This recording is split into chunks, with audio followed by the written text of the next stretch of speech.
morning. Got another little video here for you. It's called West. Where we go west on the Australian mainland, just about as far as we can go. There you go, Macca. How those crown men's running, mate. All their little friends went along with us. Got a couple little new ones here. We got Jess, Rosie, Jim. Got another little new one. Little penguin. Penguin? Pelican? Pelican? Penguin? Oh, I don't know. Penguin. Little penguin. We found him on the border of South Australia and Western Australia. Sitting under the big kangaroo. Anyway, we've got there's a lot in this video. Ooh, I'll tell you what. Anyway, I tried to keep it as small as I could, but it's still got 2 discs. So anyway, sit back and watch and enjoy West. Catch ya!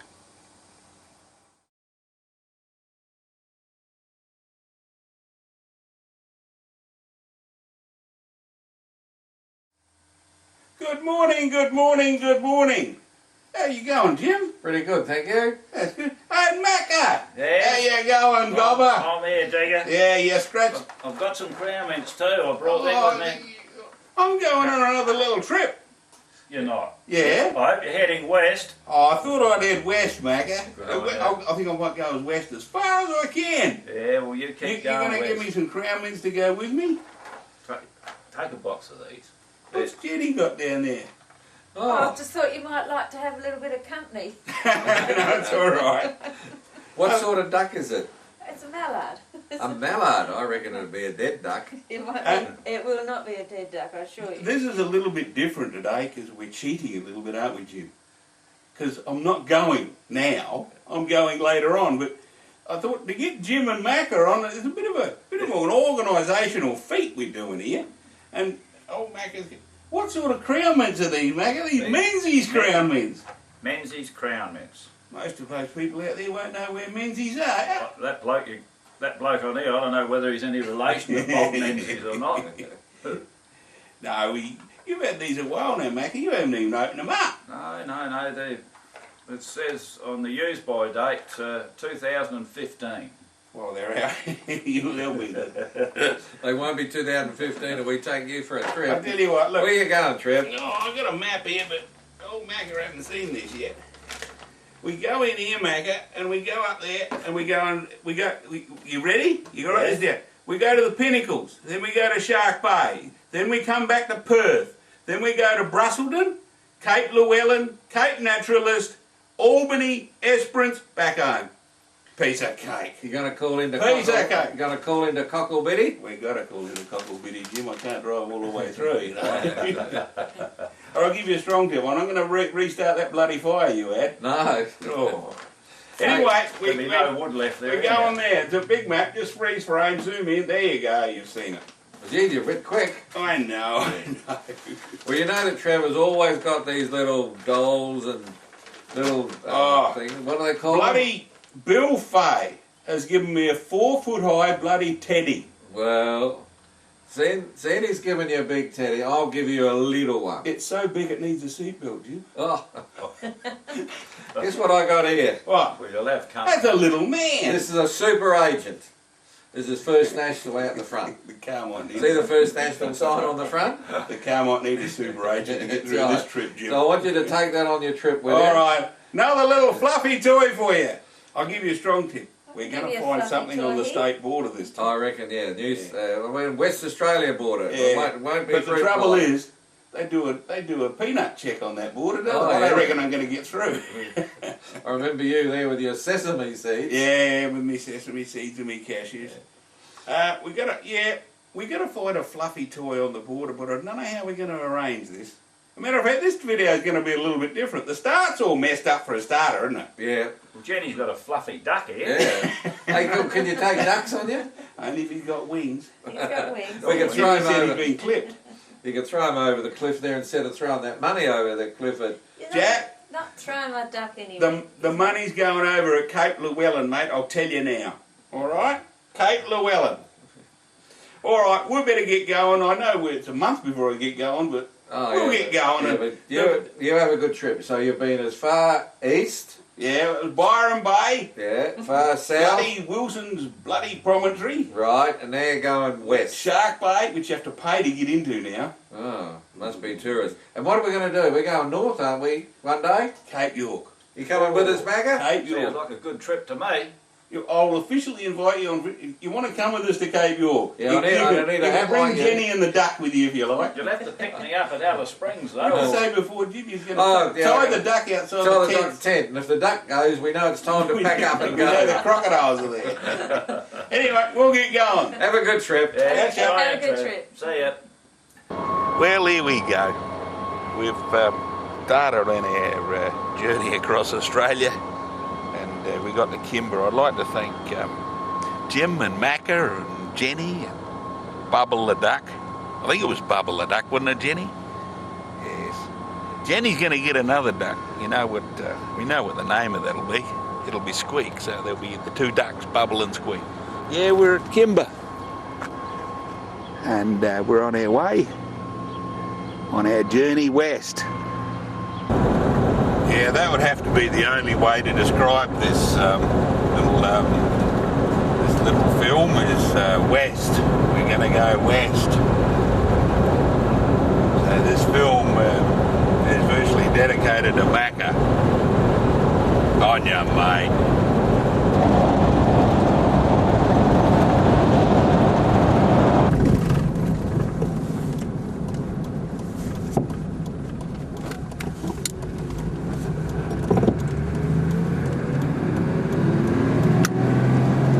Drive 223 kilometers, then enter roundabout. Not far to Sejuna now. I had a look on my GPS. I put in there, when I got to Port Augusta, I put in there my campsite at Yallata. And it said I'm going to get there at 4 o'clock.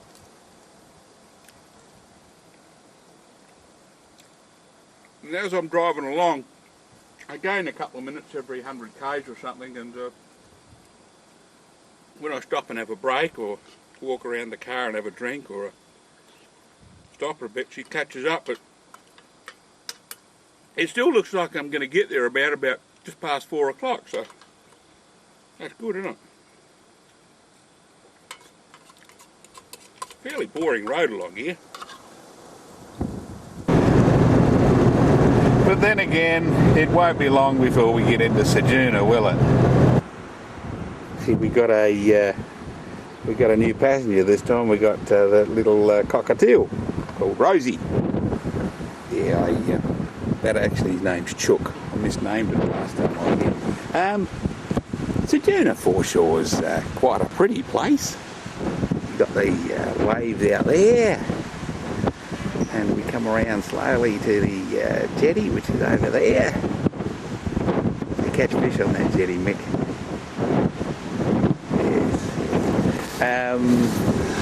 Yes, a little bit behind schedule. There's the caravan park over there, see that? Yeah, they've got the razor wire around it, I don't know why that. Yeah, there's a few of our Aboriginal friends on the side of the road back there, and they had a flat tyre. They said, "You got a compressor, Jimmy?" And I said, "Yeah, we got to press it. We got to compress it, Norton." So we pumped up their tyre for him. Yeah, he was on the side of the road. He was coming from Warilla. He was heading for Sejuna. And he was on the side of the road, and he went, "Oi, oi, oi!" And I stopped. He was just putting the tyre on the rim. Apparently he had a spare tyre, and I thought, gee, he'll be a while. He got his little tools out to change his tyre, and he had his tube. I said, "You got a tube?" He said, "Yeah, to put it in. He only be a couple of minutes." And I'll tell you what, he was only a couple of minutes too. And as I was pumping it up, I said, "How much pressure do you want?" "Oh, not too much, not too much." Because we turned the tyre over the other side. The tyre's got a bloody great big split in it. We put too much air in it, she bulges too much. So we'll see how he goes. Yeah, it didn't stop very long in Sejuna. We we're going to make our way out of town here. We just passed the fruit fly, man. And it's a bit depressing. That's the road to Goog's Track, all right? You go up there. See, we're turning east. Oh, sorry, Macca. We're turning west. Going west up here, Macca. That's the road to Goog's Track up there, Lone Pine. And, yeah, a bit depressing. We got to, when we get to, you know where we're going? Oh dear, oh dear, oh dear. We're going to Perth. Yeah, when we get there, we've got to turn around and come home. So I'm going to come back all this way. Oh, a bit depressing saying that now. I'm only on day one. It's going to be 3 days before I get to the end of this bloody road here. I just looked at my GPS. That next turn-off is 220 kilometres down the road. Oh dear, oh dear, oh dear. Glad we've got these GPSs. We won't get lost. We won't get lost there. Not many turn-offs on this road. Not many turn-offs. So we're going to go down here and yeah, I like to get a few. Used to say a few miles. I like to get a few K's in on the first and second day to get them out of the way. So there's not much to see. But apparently, I have it on good authority. Jim says, and he rang me up yesterday to wish me bon voyage. He said there might be a few whales down there, so we'll go and see a few whales, but that'll be tomorrow. That'll be tomorrow. So don't go hanging out just now, so that'll be tomorrow. We'll see a few whales. We'll see how we go. We're going to, what are we going to do? I don't know what we're going to bloody do. We're going to do something. We're going to do something. We're going to go down this road here, and what are we going to do? Oh yeah, we're going to go 220 kilometres, and then we're going to camp. And I tell you what, this bloody cockatiel I got here, yeah, cockatiel's name's Rosie. Yeah, I got her name wrong last time. Had to have these cards of letters coming in with an official correction. But the cockatiel's name's Rosie, and Rosie's going along quite well at the moment, which is good. Which is good. We can't have Rosie upset, can we?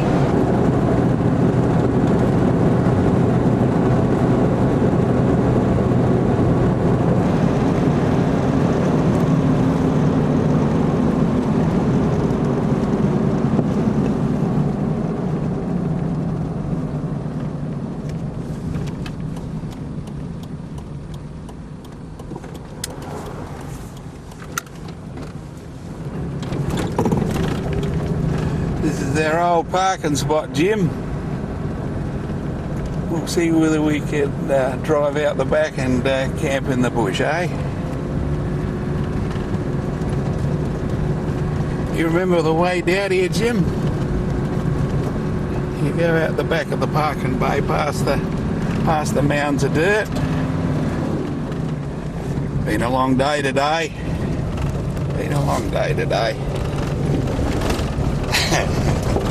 I remember when we left Port Augusta, we punched in our destination and it said about 4 o'clock. Well, here it is. It's 20 minutes past 4, so allowing for the stops at Ceduna and to pump up that tyre at out of Ceduna and all our rest breaks. That's not bad, is it, eh? You remember we camped here once before, Jim, didn't we? On our where was it? On our way to the Connoisseur, I think Ian Phillips lit his fire over there.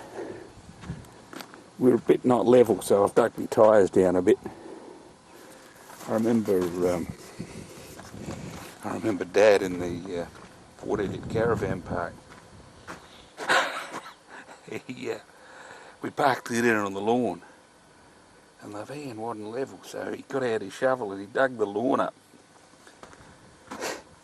The old caravan park attendant came back and said, "Oh, you can't do that." He said, "Well, you keep your bloody sights level and you wouldn't have to do that." What do you got here, Rex? How you doing, Rex? You doing all right, mate? How are we doing so far?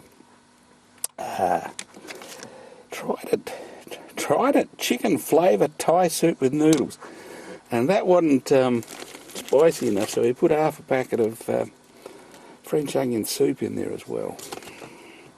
We're going to have that with a bit of bread. Yes, a lot of driving today. Looks like someone else has put his campfire here, Jim.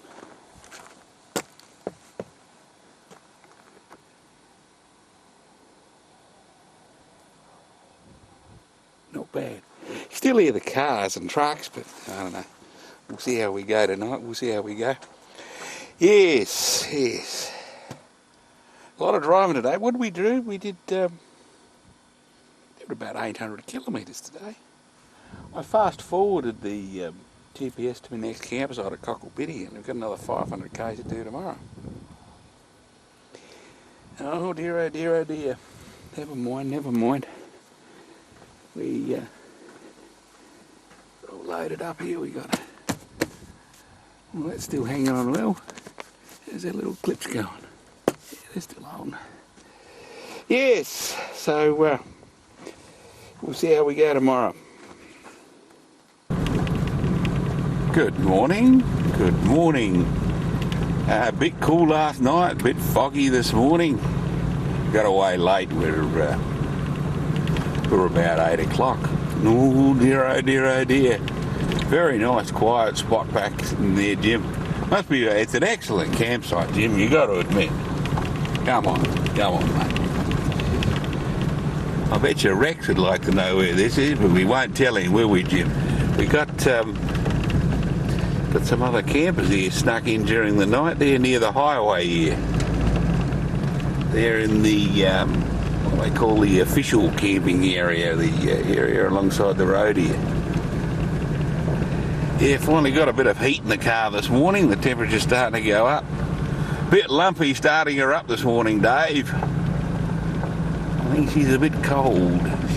Took some photographs of the camera. See him out there? See, they're camped over there. They're quite happy. You know, 1, 2, 3, 4, 5. 5 campers. Anyway, we'll see how we go. They've got a new viewing area down here at head of the bight. Have a look at the whales. And got a mother and a calf just down here.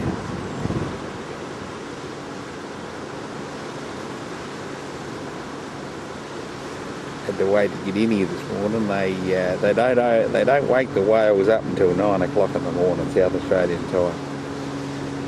We're just about the first one in here this morning.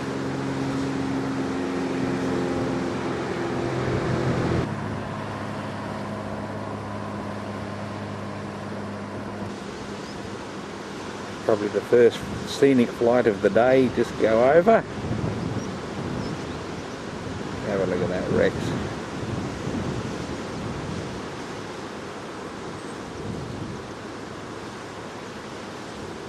It's not bad, is it, mate?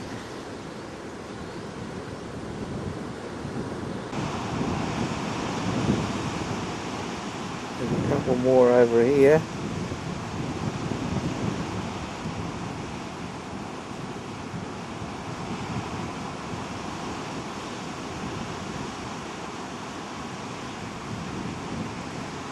I've seen a few more just down here.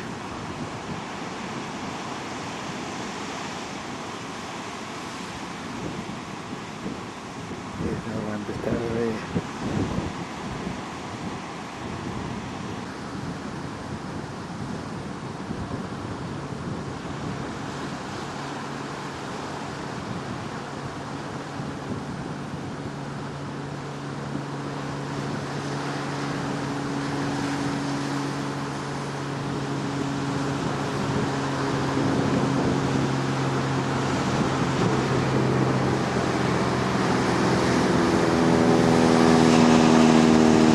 Close inshore, aren't they? Wouldn't think they'd come that close in.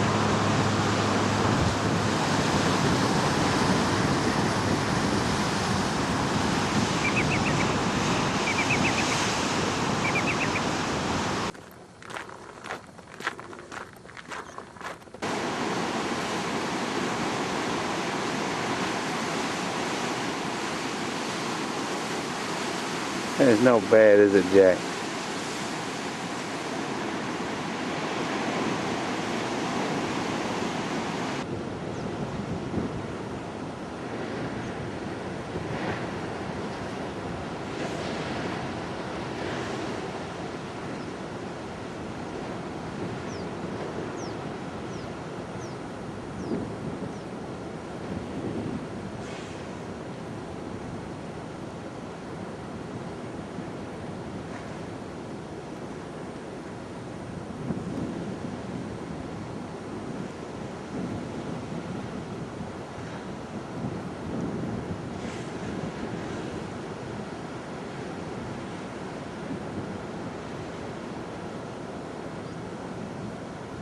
A few dark shapes down there, Mick, but I think they're a bit big for your line, mate.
As we leave the whales and their calves playing in the surf.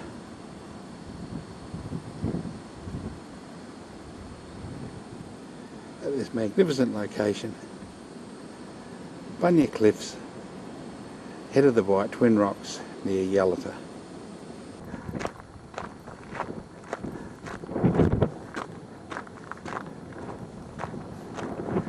Coming up to the Bunda Cliffs. We're going to have a look at the one I normally visit. A ways back that way. It's been closed. That's the one I normally throw me $50 off. So they've actually closed it off. That's no good, is it? What do you reckon, Jack? Any good, mate?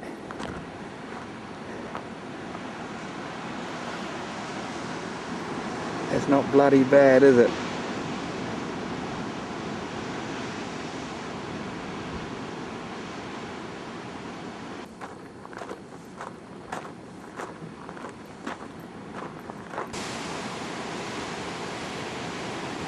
Not bad scenes along here, Rex, is there, mate? Haven't heard from you much, Rex. How'd you like the little video we did down at Port Lincoln, mate? I dropped that in your letterbox. I don't know whether you got it or not, but that wasn't bad, was it?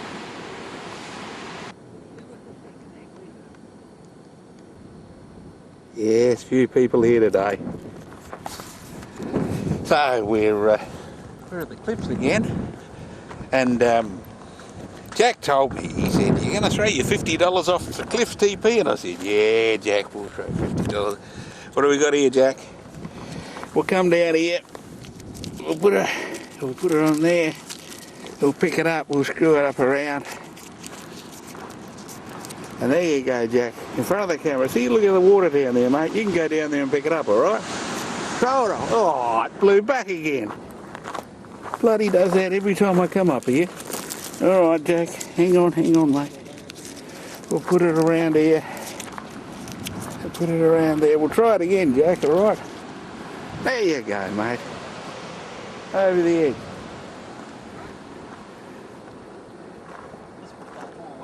These people up here are disgusted. So there we go. We've got another $50 here, mate, thrown over the cliffs down here. Just down there. Alright. But that's not bad, is it? Yeah, speaking to the man back there, he was coming from the other way, and he said there's a couple of viewing areas closed down there as well, so looks like public liability is rearing its ugly head to some of these spots. Well, it is a bit dangerous, I suppose. You can sit there and fall off the edge. It's a shame, really. We've got the border control checkpoint that checks you out for maggots over there. And we got old Rui up here. And we got a signpost here, bloody Sydney, Melbourne, Wellington, Rome, Darwin, Paris, Port Pirie up there. Oh dear, hang on. I knew I'd find something here. I knew I'd find something here. What do we got? A little penguin. Penguin? Or is that a pelican? Oh, it's hard to tell. It's hard to tell. What do we got here? Oh, he's got a note. Yeah, he's got a note underneath. Yeah, what do we got here on the note? What do we got here? Have to kneel down for this. It's time to go boating. I don't know, so we'll have to call this thing here Bodie, I think. So what do we got here? We got a little penguin or pelican? You tell the difference. So there you are, Bodie. You got a little friend here, mate. Oh dear, oh dear, oh dear. Some people say, why Bodie? Well, I reckon it might have something. Hang on, what's this on his foot? It's a star penguin. Oh dear, oh dear, oh dear. A star penguin from the bloody, what is it? Where are we? Where are we? We're the Western Australian, South Australian border. Berlin, 16,000 k's. Oh dear, oh dear.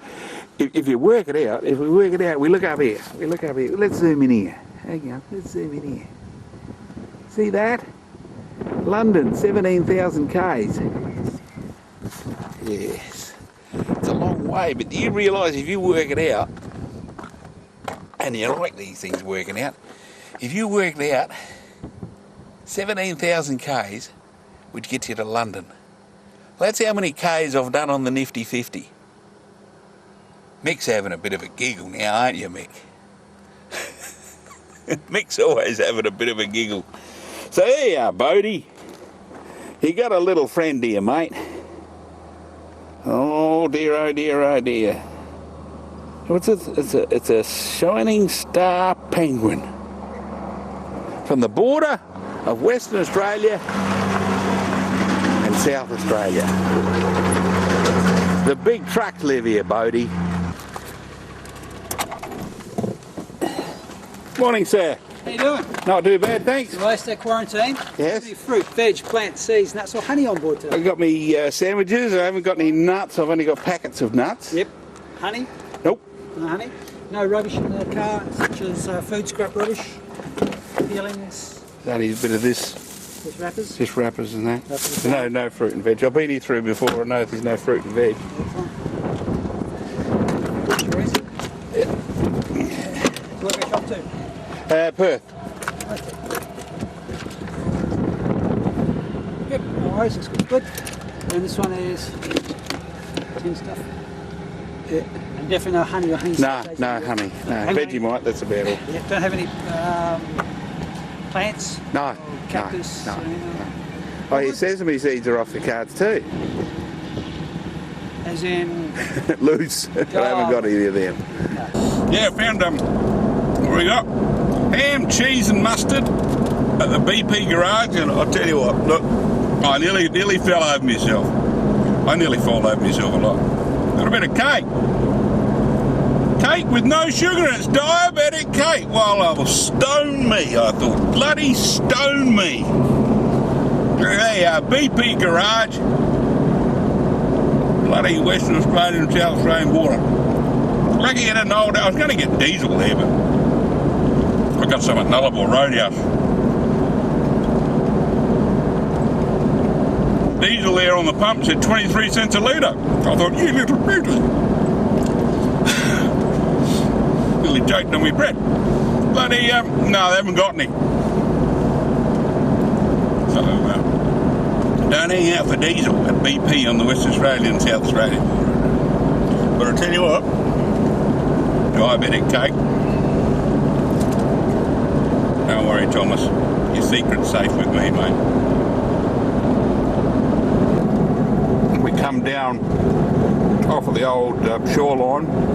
This is Euclid Pass. This is just outside of Euclid. Euclid's up on the high ground up there. And we go down on the lower level of the Nullarbor.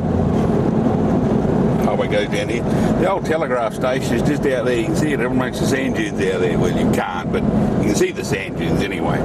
Have a bit of a look. See the sea out there, quite pretty today. Good surf running today. The head of the Gulf, head of the bite. Just having a bit of me diabetic cake. It's a little bit dry. So, well. Yeah, we come down. This is the lower level. We'll see the higher level today before we up sticks. Big truck, lots of them, and we go back on the higher level at Mcdermott Pass. Looks like we've got a bit of a rain cloud up there. Bill Fay, you wait, Bill.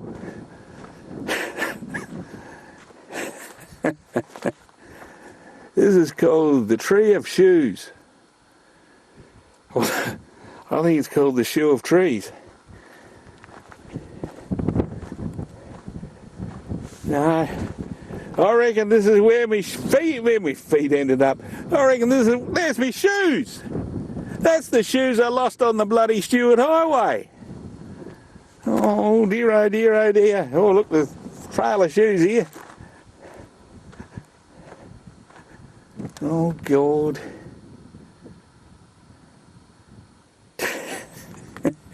Bloody socks.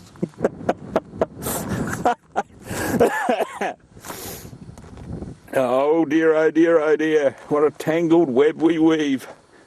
This is on the side of the road between bloody Mundrabilla and Madura. And I reckon that's the bloody shoes I lost on the Stewart Highway. Up near Marlborough.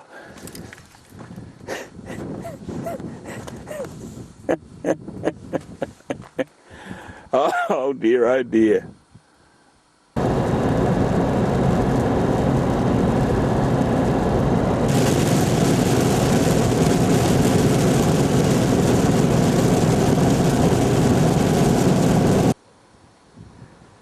We've just climbed from 26 metres above sea level, which is down there, to 117 metres above sea level up here. This is the Mcdermott Pass. And that up there is the Hampton Tableland. That's what we're sitting on now. Just Madura's just down there, but the Madura Roadhouse is just down there. And right out there, a hell of a long way, is the sea. A lot of traffic, a lot of holiday makers here, a lot of caravans. A lot of caravans. You see the road winding off down there.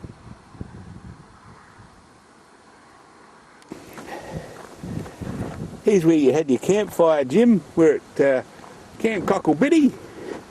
See a little bit of a rainbow. We get a bit of thunder and lightning. Hear it out there? How can you have thunder and lightning when the sun's shining? I don't know. Anyway, we're at Camp Cocklebiddy. That's a camp right on the 50-kilometre sign out of Cocklebiddy. And Jim will be happy to know, you'll be happy to know that I've actually marked where you turn off the highway. You know how we keep on missing the turn off? We're snuck down here amongst the trees. Got another little fluffy animal there, haven't we, eh? What's his name? Bodie. Oh dear, oh dear, oh dear. It's another bloody name I have to try and remember. I'm glad we haven't got a skid tonight, Ed. I'm a bit tentative about this bloody thunder and lightning. I've taken my big antenna down. We got to... Hey, Rex. How's that look, Rex? What do you reckon that's made of, mate? That's made of sugar and spice and everything nice And Rex always rings once, but he never rings twice. We've got here, my gooing. I don't know why they show a picture of an egg on it. Yeah, we got a bit of that, and it looked a bit tentative, so we put a bit of green seed sandwich chunked tuna. And what else do you put in? About another third of the packet of onion soup. My meals are changing. I'm going away from my chili beans and going towards soup all the time, aren't I? I just felt like some soup tonight. I just felt like soup last night, alright? So don't start those cards and letters bloody coming in about you want the chili beans. Yes. Yes. Rex rings once, but he never rings twice. And we're snuck down here tonight. Every day. See, look, you got sunshine here, and you got sunshine way over there. So, how can this be? Why is it so? Why is it so? Good morning. Fairly early start this morning. I've set me clocks to Western Australian time, so I've gained an hour and a half. We're in the middle of the long straight stretch between Cagouna and Balladonia. You're writing all this stuff down, are you, Rex? How you doing, mate? How you crackling on there, digger? Alright. And how you crackling on too there, Jack? You still awake, mate? I tell you what, there's not much going to happen today. Most exciting thing that's happened this morning, I got rid of the garbage out the car.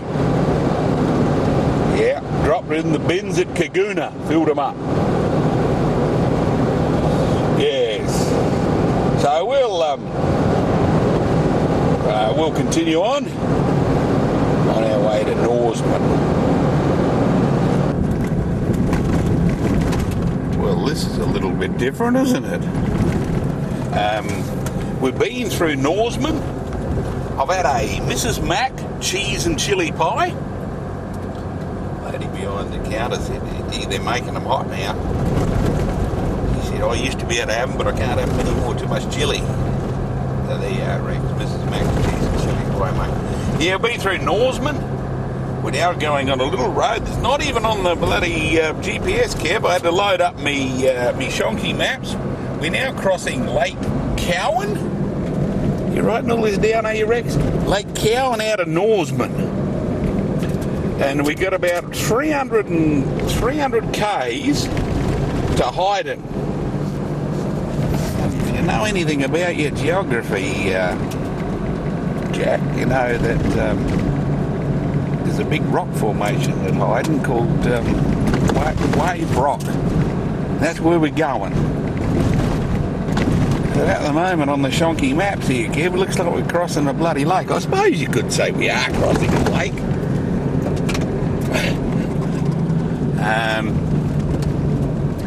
Had a bit of a bind getting out of town.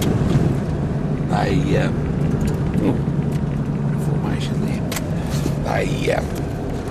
They describe this track in the brochure. I've got a brochure here. I'll show you the bloody brochure. All right, we've got it's called the Granite and Woodlands Discovery Trail out of Norseman. But they describe it really from Wave Rock to Norseman, and they don't really describe the reverse direction in all that greater detail. They say, oh, well, you go here, but when you're going back the other way, it's hard to pick up the other. Anyway, we found the other end, and I know I haven't said it yet, perhaps I should.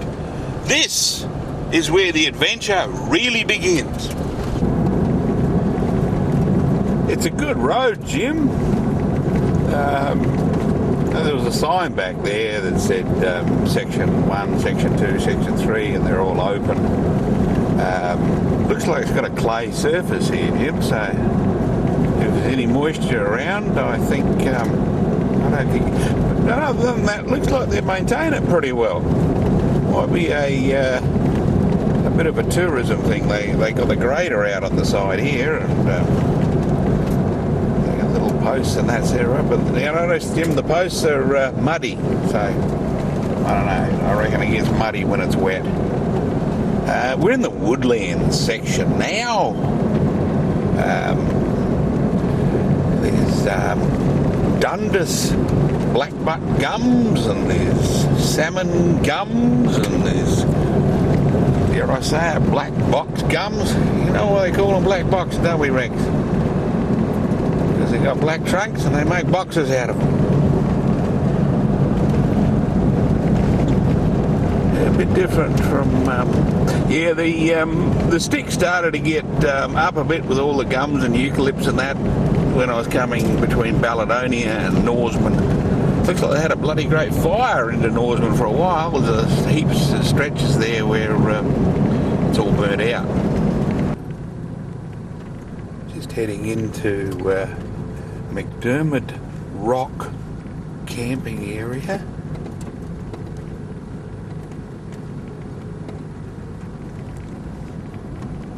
Be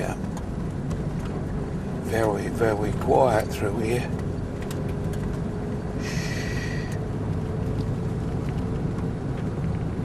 Wabbits.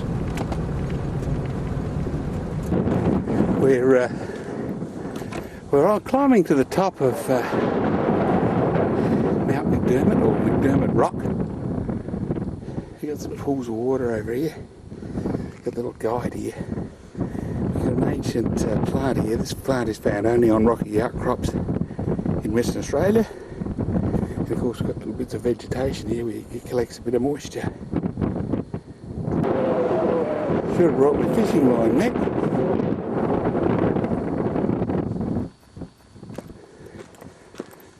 I've got the Dowdy Park down there. I found out by the brochure I'm actually allowed to park next to the tables down there.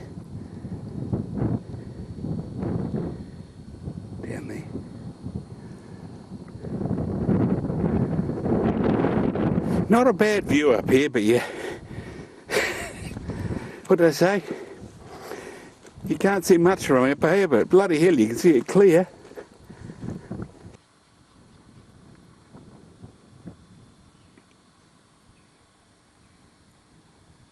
Where's Thomas when you need him? Or Sean? Sean would push that.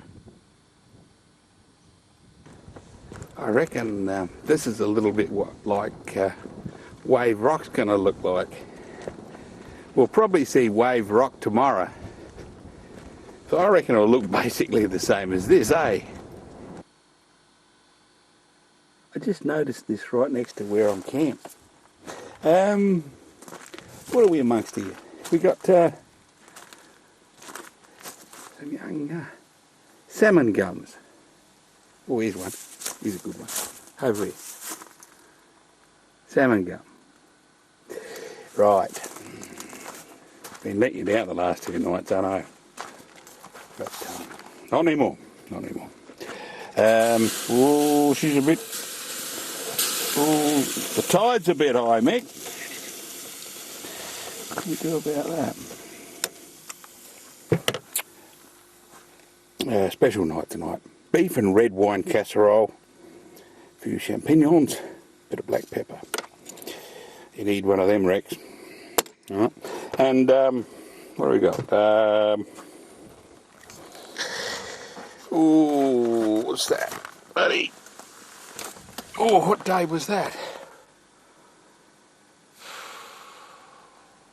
Monday. Monday roll from Baker's Delight in Port Pirie. Yeah, carried through the border checkpoint and all the way, where are we? Mcdermott's Rock. Nice little rock. I've just climbed it. It's up there in the setting sun. You see it up there? Oh, it's up there. Yeah, Mcdermott's Rock.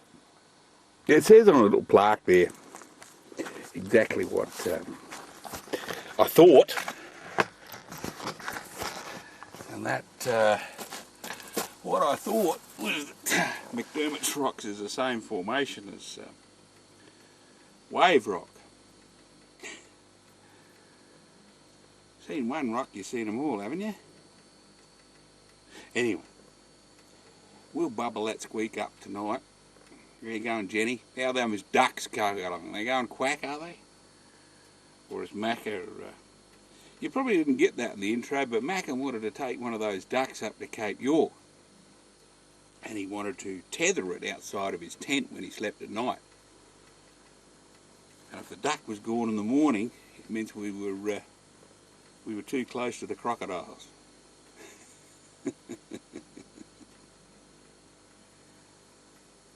Good morning. Quite a nice morning this morning. Wasn't all that cold last night, unlike the previous nights. We're driving along here. It gets gone past the lake. We camped up here last night, and we're down here. These trees here are called the salmon gum, and this is one of the fine examples of the salmon gum forests of Western Australia. This land was never opened up here, so this is virtually, except for the road, this is opened up with the road, but other than that, this is in its natural state.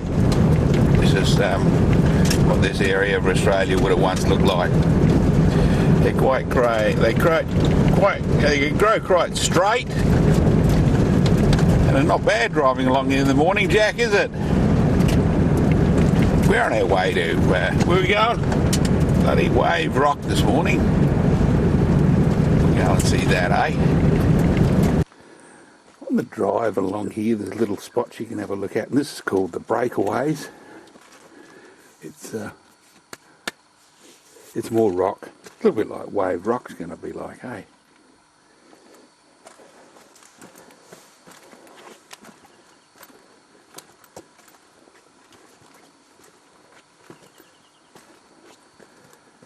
Some of those nice trees out here, there's salmon gums and that. That's pretty, isn't it, there? That's not bad, is it, Jack?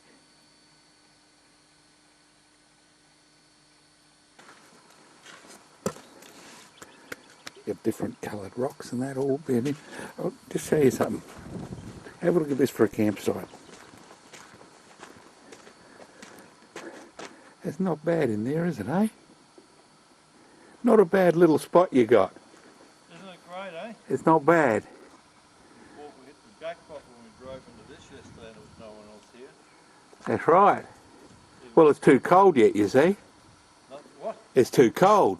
People don't like going out in the cold weather. Probably what it is. The country's opened up a bit now. And the road's fairly good, but it's corrugated in spots. You have to watch the corrugations in the spots. Just out of Hayden, there's a place called Wave Rock. And I find it a little bit offensive that you have to pay $7 to see the rock. It's a bit like paying $12 to see the whales, isn't it? I suppose the rock doesn't get near the money that we put into the slot, do we? They've got a nice machine back there that takes coins like a parking meter. As a matter of fact, that's what it probably is, a bloody parking meter. There's a man there with the surf about to break.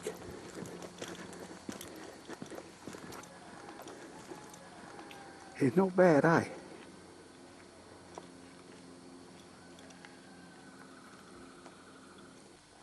Good morning, good morning. We're at Wave Rock. Mick, it wasn't very cold last night, but I tell you what, look, I reckon it was about that cold, Mick, all right? Mick's having a bit of giggle now, aren't you, mate? Yeah, we're at Wave Rock. Wave Rock. Cost you $7 to look at this, so enjoy it, Jack, all right? Near the top of the rock, they've got a few trees and that growing on top here. I thought I'd like to show you a view from near the top here. What do we got down here? Bit of a swampland around here, really, around here, Hayden. Or Hayden, however you want to pronounce it. That's a little tourist village and that, and Caravan Park and all sorts of stuff down there. And they got these things up here. these walls built around the rock. And it's used to collect water that they dam up there. There's another little wall down here, see? Running along there. They use that to supply the water to the caravan park and that down there. All very good, eh? All very good. Not a bad view from up here, is it, Jack? See off there? By the sounds of that plane, there's a few scenic flights out of here too. Sort of incredible that this is actually, all this foliage and that is actually still on top of wave rock. Saw a sundew a minute ago, took a picture of that. That's a carnivorous plant.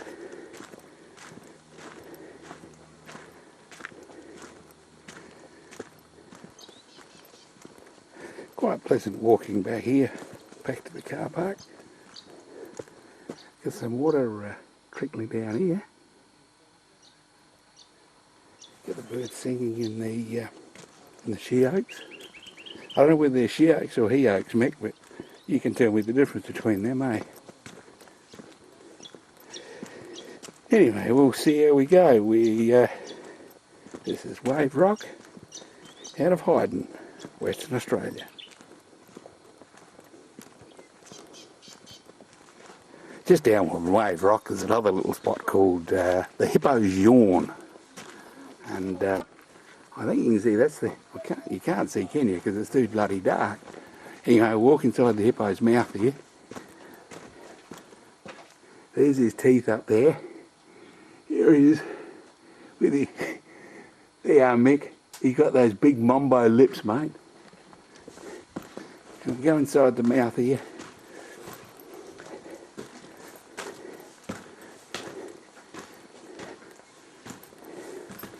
Some people have actually disappeared up behind the larynx up there. You know, we'll look out here. Oh dear, oh dear, oh dear. And if we zoom in, what's that there? That's a bloody pelican. Pelican or a penguin? I don't know. According to the GPS, that's Mount Walker. This whole country through here is a bit like, there you are, a bit of a shot there. It's a bit like up near Woodner, the Granite's country, and they're all little outcrops like that, and they, just like Woodner, they use them to collect water, and they got little dams at the bottom, which you saw at Wave Rock. But yeah, there's little turn-offs every now and again. Hidden Hollow, well, must be another camping area. There's Gib Rock back there, and there's Bruce Rock. We're going through Bruce Rock in a few minutes. We're on the way to Narrabeen. Oh, I thought Narrabeen was in Victoria, but I suppose they got a Narrabeen in Western Australia now, haven't they? Cocklebiddy Rock. We're going to be camped here tonight. And it's not bad, is it? Just another big bloody rock. A little bit like Wave Rock and Mcdermott's Rock and Gibbs's Rock. What's another one I went through today? Rocks, rocks, rocks.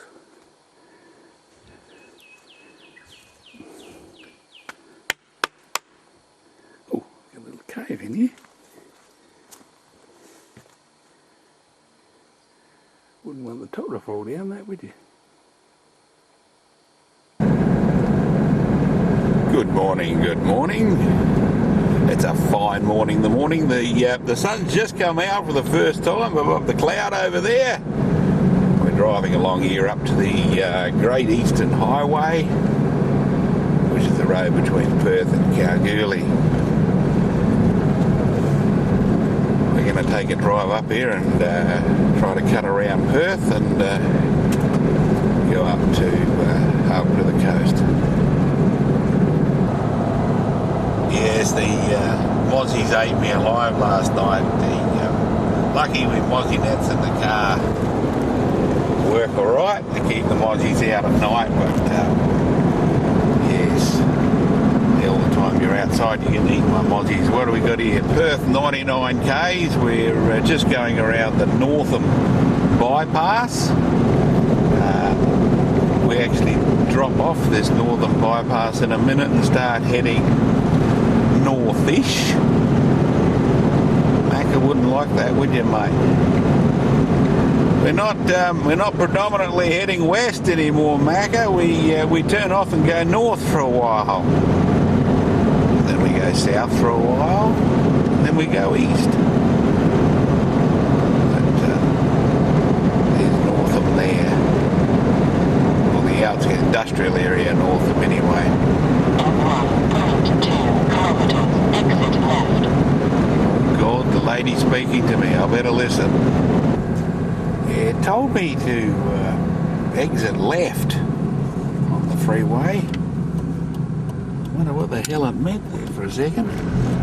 But here we go, we're actually going to Cloverleaf. 21 kilometers, then turn right. We actually turn left off the freeway and on a Cloverleaf we go back under the road and then I'm going right. Isn't that marvellous? Isn't that marvellous?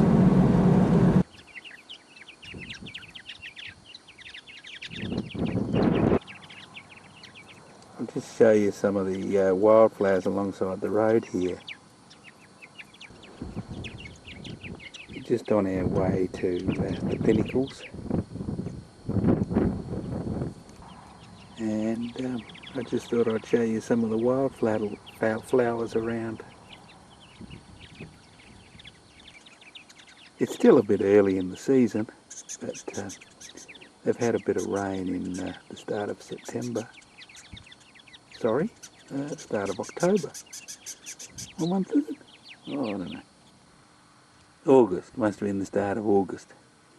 And we're a bit early yet, but there's still a bit out in flower. Otherwise you wouldn't see any of this, eh? Yeah, we're just alongside the road here on the way to Pinnacles. And you probably noticed we've got a bit of a wind farm up here. Wind farms are getting quite popular, aren't they? Yeah, it seems everyone, everywhere you look these days, someone wants to put up a bloody wind farm. I suppose this is the way of the future, though. We like our electric blankets, so we like our wind farms. Not far from the Indian Ocean now. We're going west, Macca. We've been going north for a while, but we're going west now, mate. And the Indian Ocean's around about 10 kilometres away. If we keep going, we're going to splash back into it.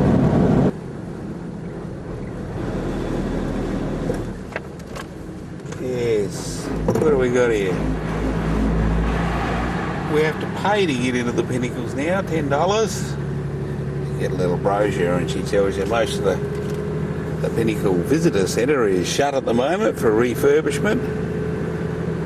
But apparently you drive around here.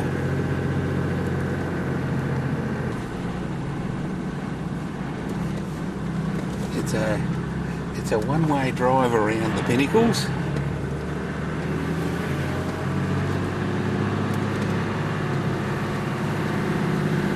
I hope I'm heading in the right direction. Oh, we got some Pinnacles up ahead.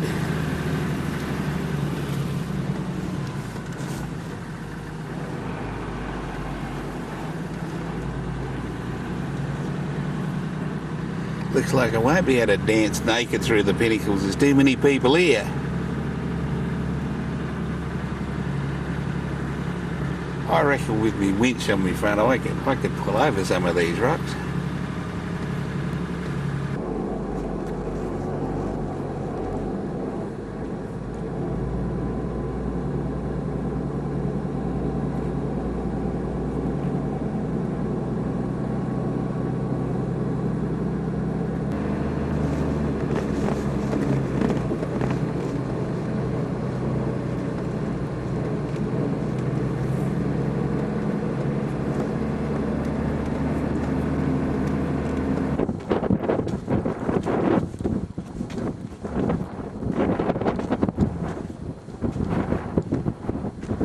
Certainly is. It's interesting.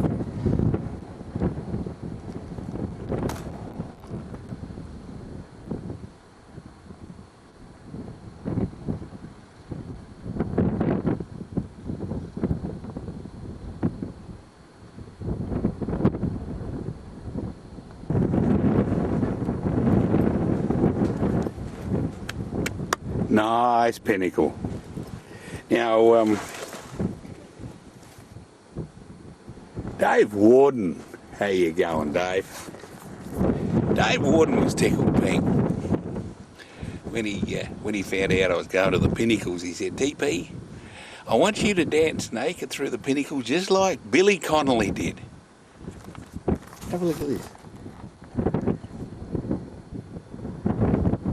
Hello, Cocky. Hello? Yes. He said, "TP, wants you to dance naked through the pinnacle, just like Billy Connolly." Well, I hate to disappoint you, Dave, but I think we'd lose a few viewers if we did that. Nice pinnacle.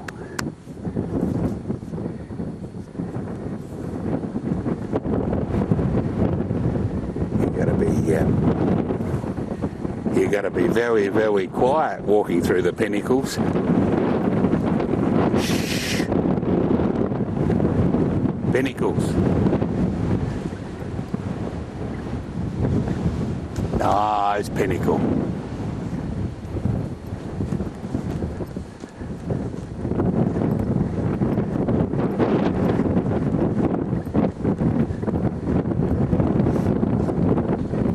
This one looks like something I've created early in the morning.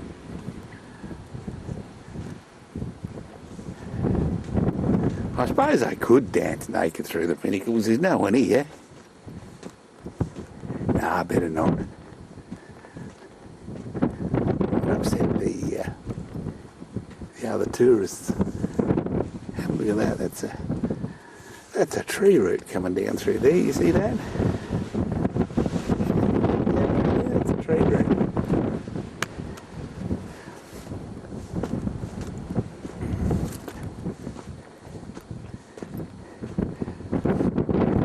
Of course, it's never windy here at the pinnacles, is it? Nice pinnacle.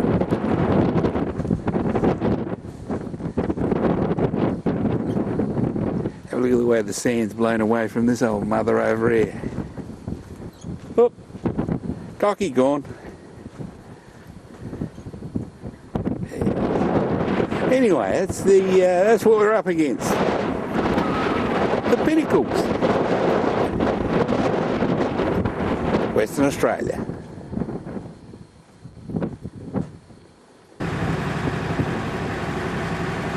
Certainly is a lot of pinnacles, eh? And as we catch up on another tourist car, we must leave the pinnacles in Western Australia still standing. How you doing, Jack? You still watching? This is for you, mate. This is the Indian Ocean. This is called Hangover Bay. You writing this down, are you, Jack? This is called Hangover Bay. Out of, where are we camping on? We're in the Caravan Park at, where is it? Santives or something. I don't know how you spell it. I don't even know how you say it. But we're booked into the Caravan Park there tonight. Oh, better move back a bit, Jack. We're going to get our feet wet. We can't do that, mate. What do you think of that, mate? Any good? There's these waves rolling out here, mate. Bit windy here today on the Indian Ocean for you, Jack, but we thought you'd like to wet your eyes in the water, so to speak. Wet your eyes in the water. So what do you reckon, Rex? Are we up to scratch, mate? How are we going so far, Rex? All right.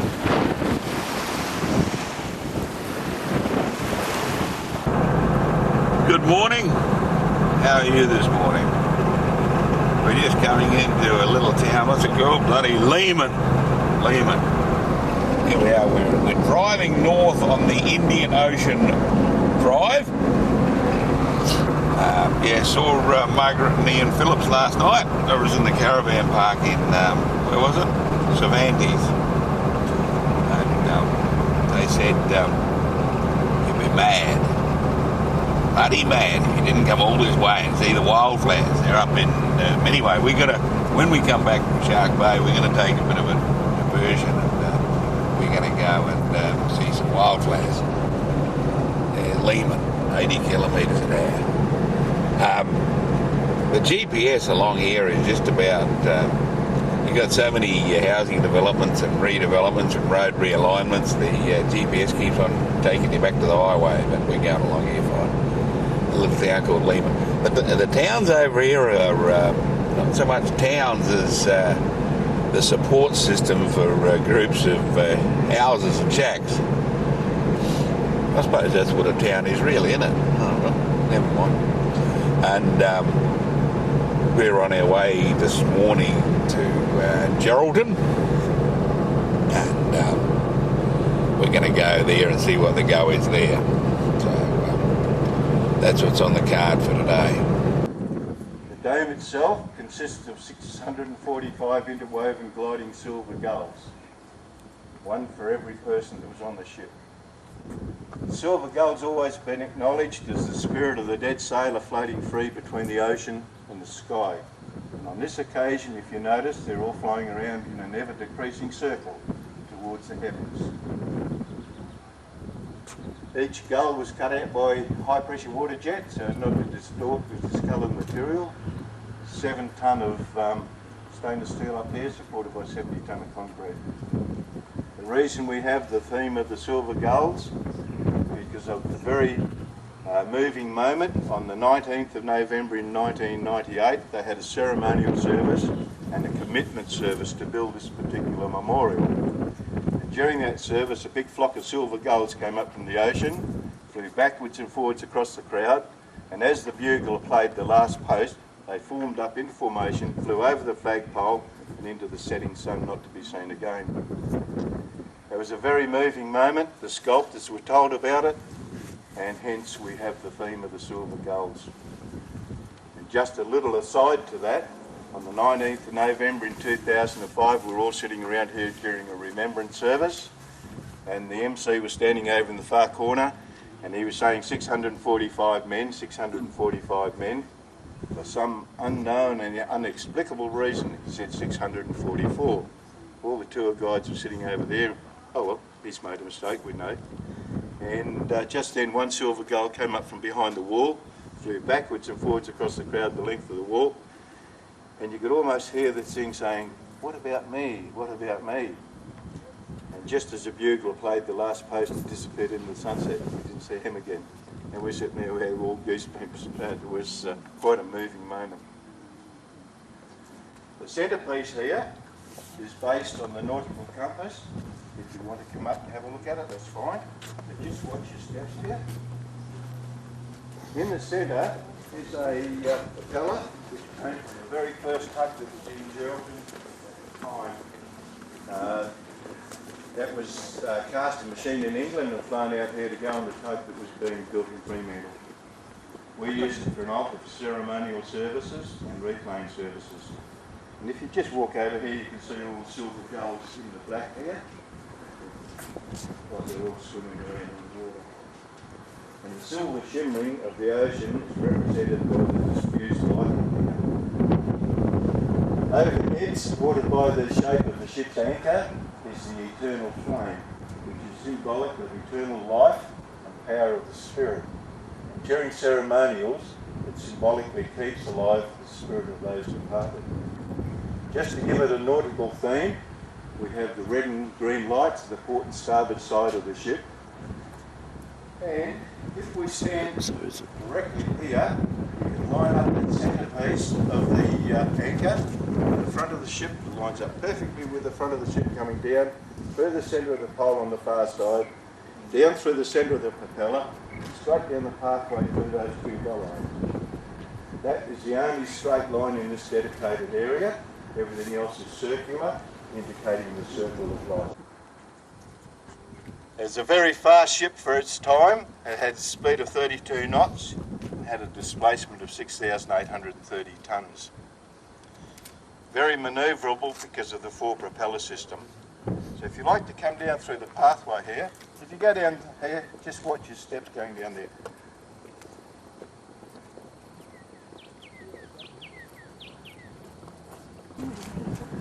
As you can see, because we're in Geraldton, she's holding her head against the sea breeze, the dress is blowing in the wind.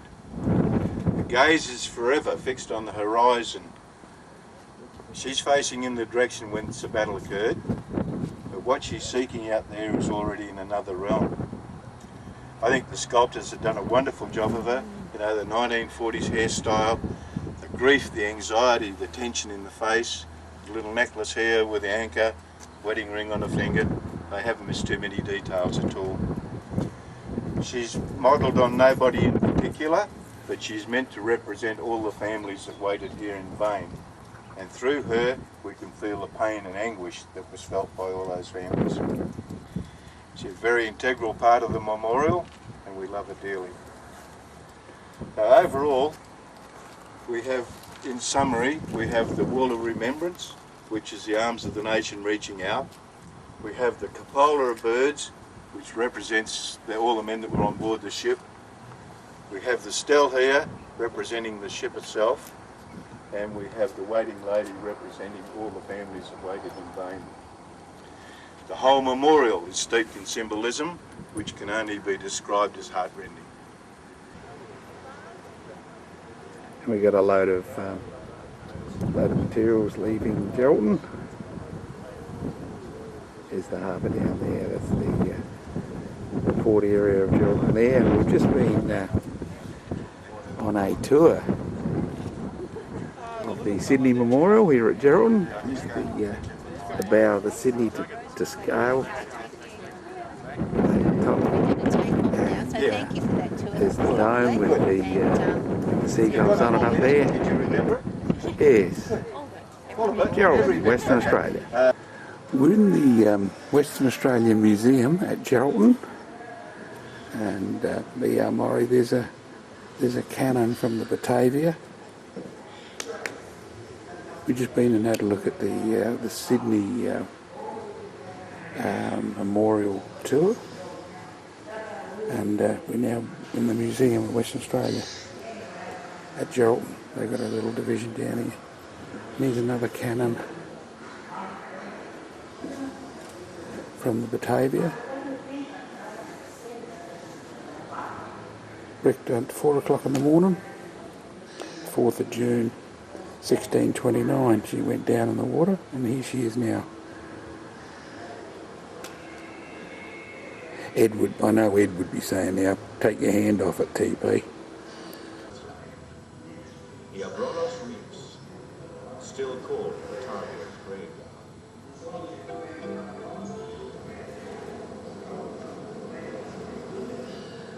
Their ghosts lay undisturbed on the Abrolos for over 200 years.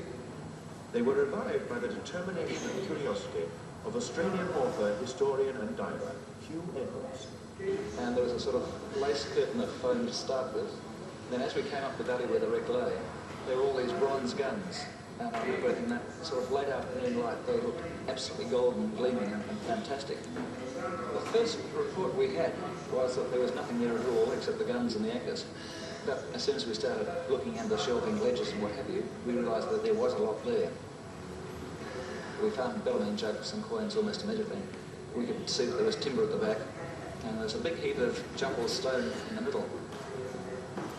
By the time we finished the first fortnight, we had an idea that there was a very extensive excavation justified, and that there was still a good deal of material left to bring up. Using basic equipment in very difficult conditions, their work established beyond doubt the great historical potential of the site. In the very beginning, I suppose I was much more of a historian, and we were interested in the human story. And I think the part of the expedition which made the whole thing more alive to all of us was the discovery on the land, not in the sea. It was a skeleton which we dug up quite by accident. We were just digging around the hut to see what might be there. And right next to the hut in which we were sleeping, we discovered first one skeleton and then the arm bones of another protruding from under the hut. That skeleton was under where I had my sleeping bag. And the poor man had sword hacks in his head and he'd been murdered by the mutineers. And this brought the whole horror of the Batavia mutiny home to us in a way that nothing else did.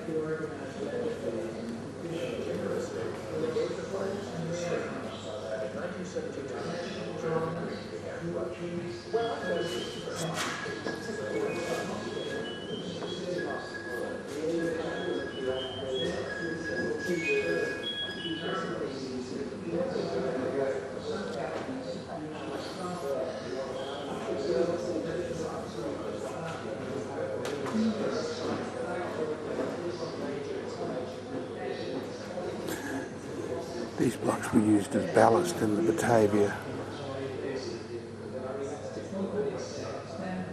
They were destined to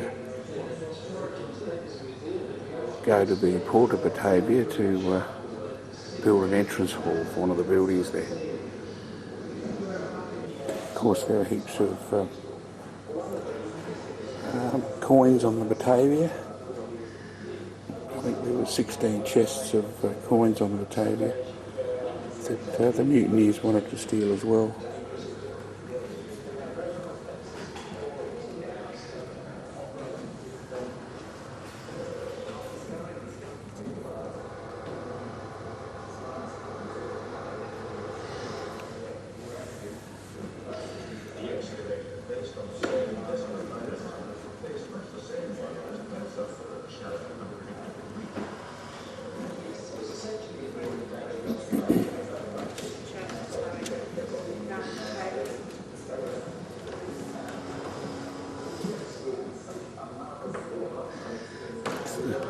The figurehead on the Zuendorp. It's another wreck found near Geraldton, north of Geraldton, near Shark Bay.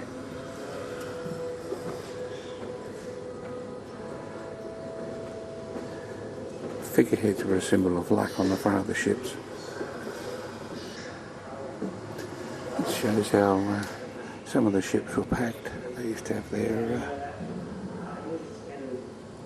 small ballast at the bottom, large ballast on top of that, then they used to have their stores and other materials on top of that.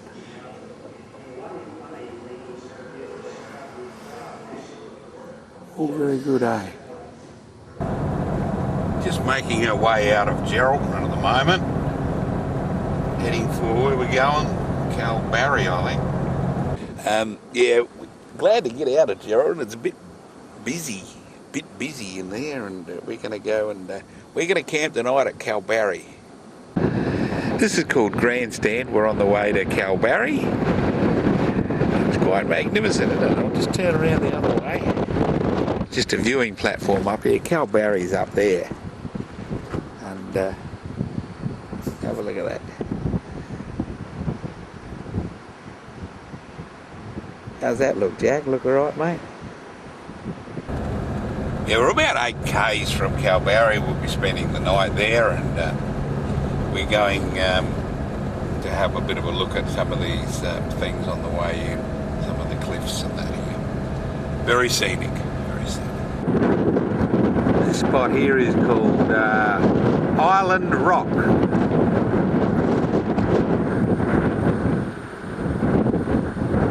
Fairly windy here today, very windy actually. This is called Castle Cove, Jack.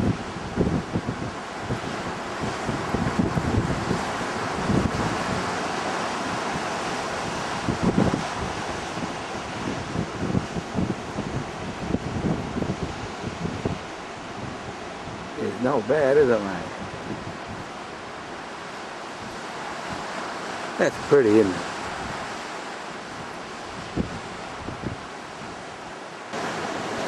This is called the Natural Bridge, Jack, and that's why, down there. It's not bad, is it, mate? I'm not going to climb out on it for you, Jack.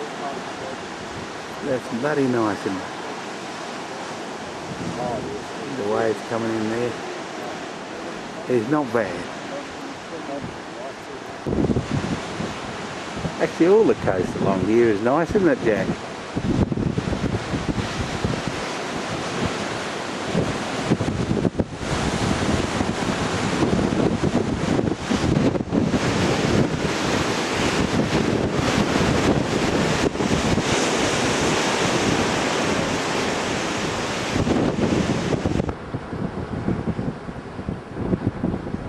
Eagle Gorge.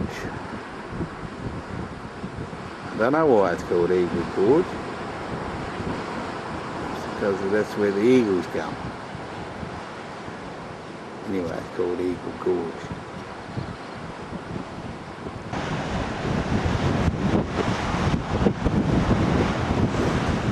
And if we look west on a very, very windy, what day is it today? Saturday afternoon.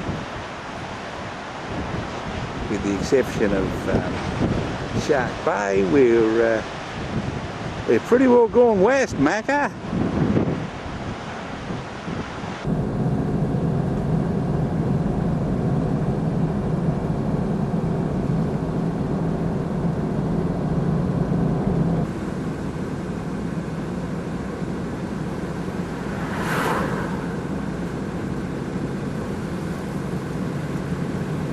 Fairly large little town.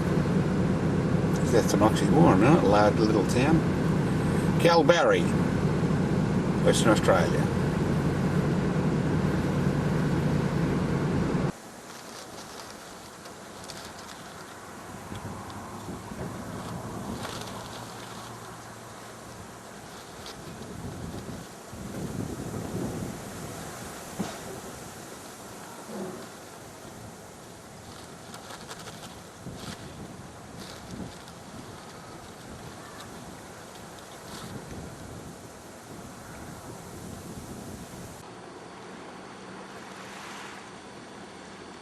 It's a pretty little bay in the early morning light. Got a bit of a surf running out there, Jack.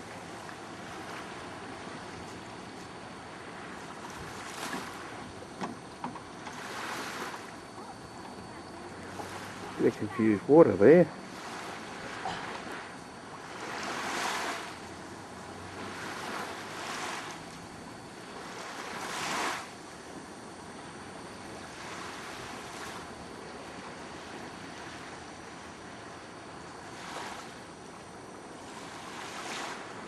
Yes. Calbarry in the early morning light. Got to show you some of these wildflowers on the way out from Calbarry. There's a national park called, strangely enough, Calbarry National Park. And we're a little early, as you know. We're a little early in the season for wildflowers, but old Ian Phillips, you remember Ian Phillips from Cook's Track 2? He said, in the drier regions where it's a bit warmer, the flowers come out a bit sooner.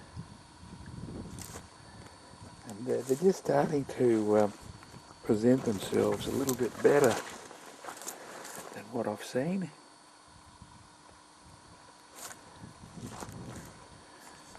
It's not bad here. They're all just starting to come out and flower. Murchison River. We're in the Calbarry National Park, and we're standing on a bloody great big ledge here at the Murchison River down there. Early in the morning, hear the birds singing and hear the trickle of the water in the background. And it's absolutely magnificent, isn't it, Rex?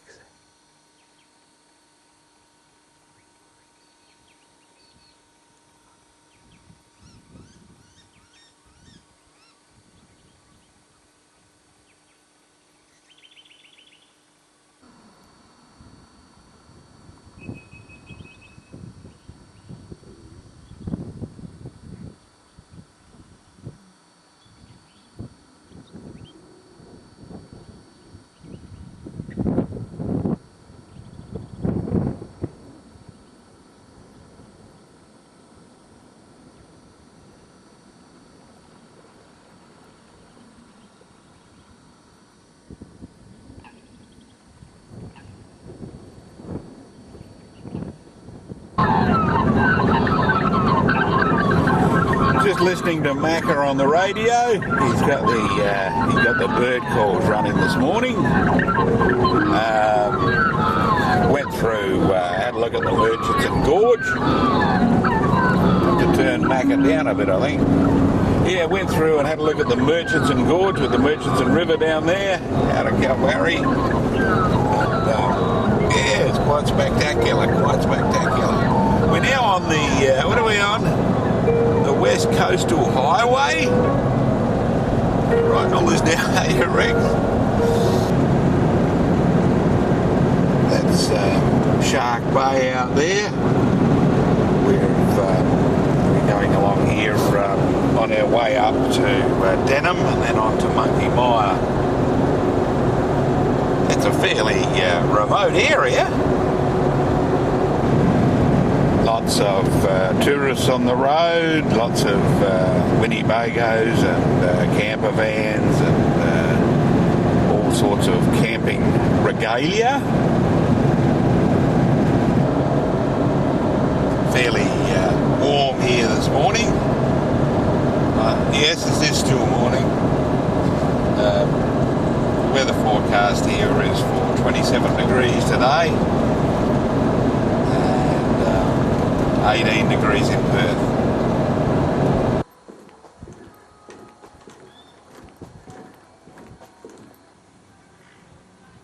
Monkey Mire is a very pretty location. Very hard to get any information about the dolphin feeding they have, which is just down here. But apparently they only feed them 3 times in the mornings. And if they come in after 12 o'clock in the afternoon, they don't get fed.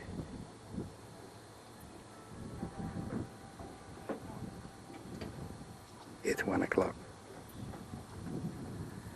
All they're feeding at the moment is the humans.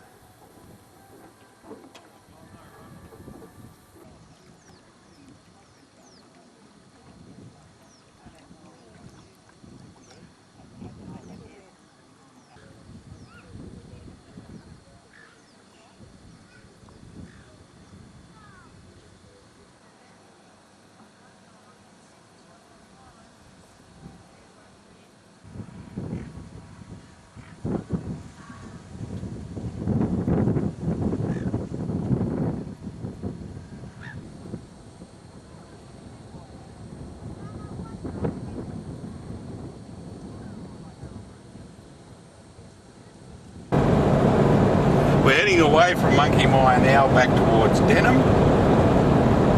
I think Denham was a much more pretty place anyway, so we'll see how we go.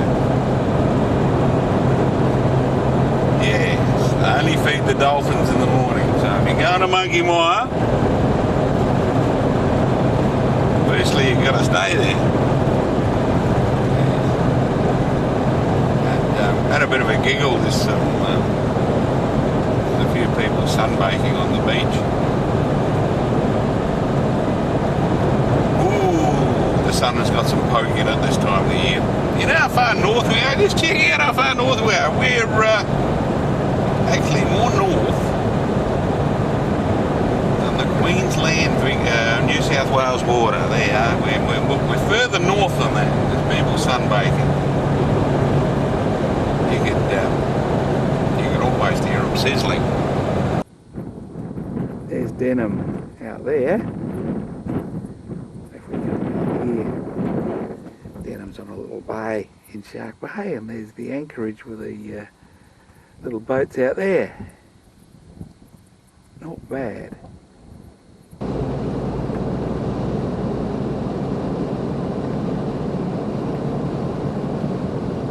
Quite pretty, isn't it?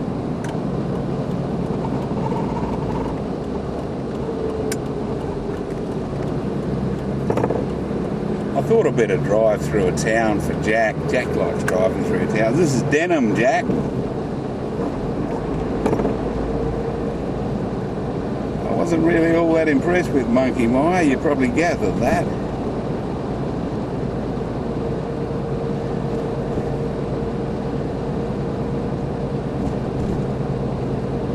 Oh, there's a SWAT team.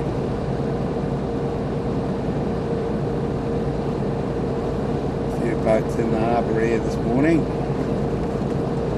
Nice calm water throughout all around here, nice calm water.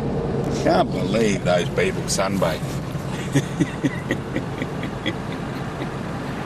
Oh dear, oh dear, oh dear.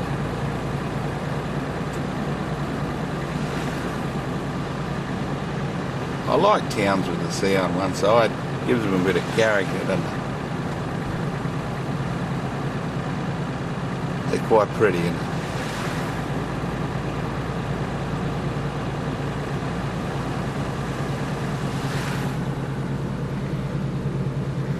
Anyhow, that's the end of the main street. I'm sorry, Jack. I gotta switch the camera on. Oh, a couple of young fillies there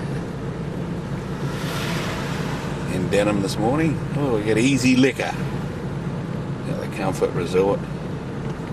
Now this is what I'm looking for. We got up here a bakery cafe. Well, let's see. Here you are, Jack. That's for you, mate. You got some quad bike tours. The Shark Quad Bikes. Hey, Lefty would be in that, wouldn't you, mate? Yes. And here we are. We got there seems to be a great prevalence of everyone dragging their boat up the bloody Shark Bay. You're about 1,000 k's off the beaten track, and they drag a bloody boat up here. Well, yeah, there's a good panorama for you to go around the town roundabout.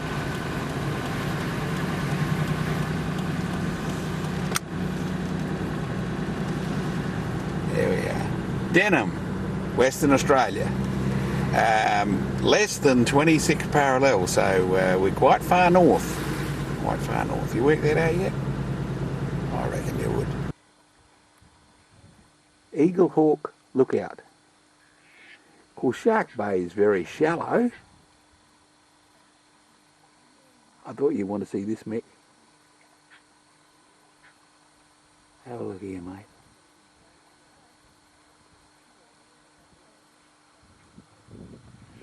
Hunters and collectors, mate. Hunters and collectors.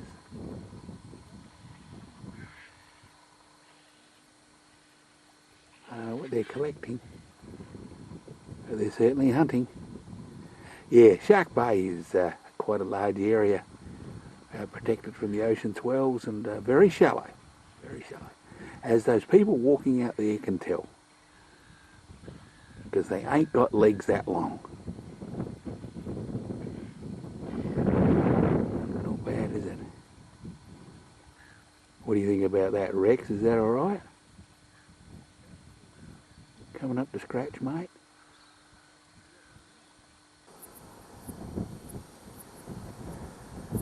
This whole coastline along here is eerily beautiful. Made a mistake before. I said we were north of the 26th parallel, or I thought to myself, well, Queensland 29, why does 26 always stick in my mind? And that's the Northern Territory South Australian border, the northern edge of it is parallel 26. So we were actually, when we were at Monkey Mire, north of the Northern Territory border. Beautiful out there, isn't it? Quite warm here today, quite warm. Yeah, the few flies, but some of the wildflowers here is out. Not as many as in the Cocklebiddy National Park. Very dry, windy place. Speaking of the man at Denham, he had a chart behind him. And the chart was the estimated wind velocities for the next month. Sort of in a place like Denham, the wind velocity is fairly important. Little shack area. You've got a caravan park too called Naga or Nanga. I don't know how to pronounce some of these names. They let you drive down here to the beach, and where we've taken the dowdy down here on the beach. That's all very good, isn't it, eh? Fish offal to be taken 2 kilometres offshore and not left on the beach. Well, that's quite a good thing there, isn't it, eh? I don't reckon I'll go down on there, Jim. What do you reckon? Not like Cape Sir Isaac. What is it? Point Sir Isaac. We're camping tonight at Hamelin Pool. This is the viewing area for the Hamelin Pool stromatolites. Let's go down and have a look. These are dead stromatolites, or the remains of stromatolites left, the rust concentration of iron. These are the living ones here. These are out of the water actually, but see, that's how they...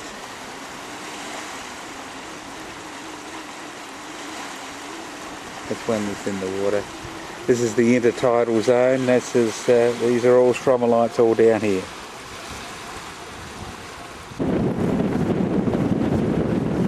I'll just zoom in on one for you.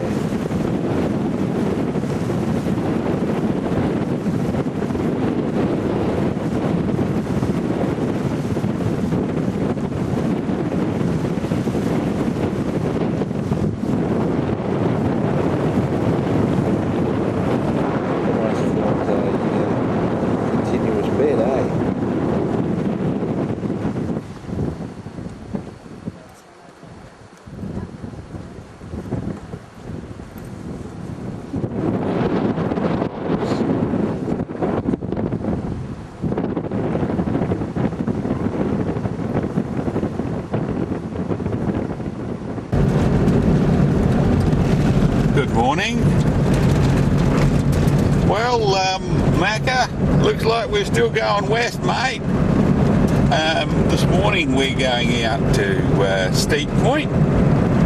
It's a dirt road from the end of the bitumen, and we got a few corrugations on it this morning.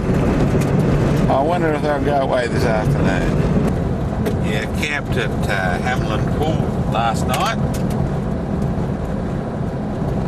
Quite alright for remote camping. They no TV, no mobile coverage, no lawn, no shops. Yes. No electricity either. They run their generator all night. I reckon I found just about the quietest spot in the campground. I walked all the way around and found a spot up behind right down the back by a tree. So we've got little bits of bitumen here over the crests of the dunes. The gravel road has improved a fair bit.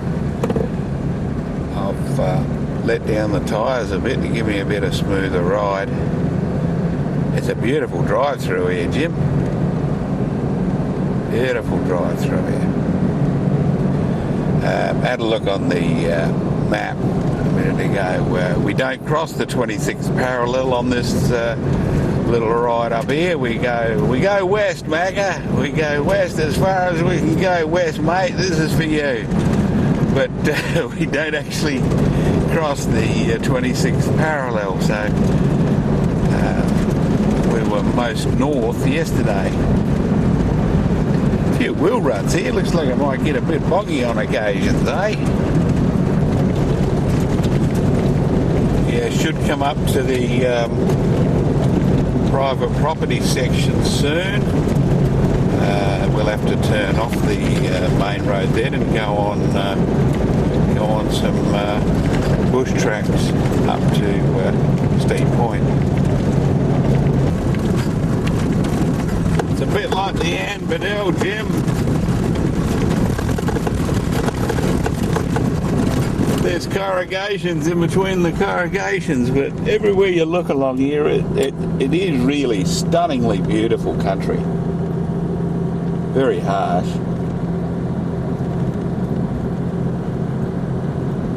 Yeah, we just came off the normal track and got onto the corrugated road. signs that says public access to Steep Point. Well, really, I didn't think it was public access. I thought it was private. But anyway, that might have changed. Well, we'll see about that. There might be a toll gate or a boom gate or something up here further, eh? Well, we got our sand, Jim, and I've let down my tyres to about 20 pounds. And apparently the little man with his toll gate is up ahead. He says you've got to pay a fee. So we'll see how we go. Still quite a pretty drive along here. It's a bit like, where's it, Point Sir Isaac? We're out in Coffin Bay National Park. It's a bit like that, Jim. So, you know we're going all right, don't you, mate? I've always said it's a very pretty drive through here. Have a look at that. Very pretty, isn't it?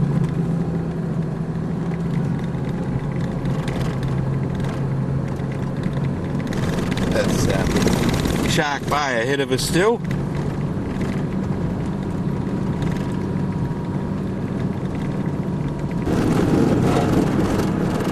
Up this, Jim, we drive along the beach here, mate. Just like Point Sir Isaac.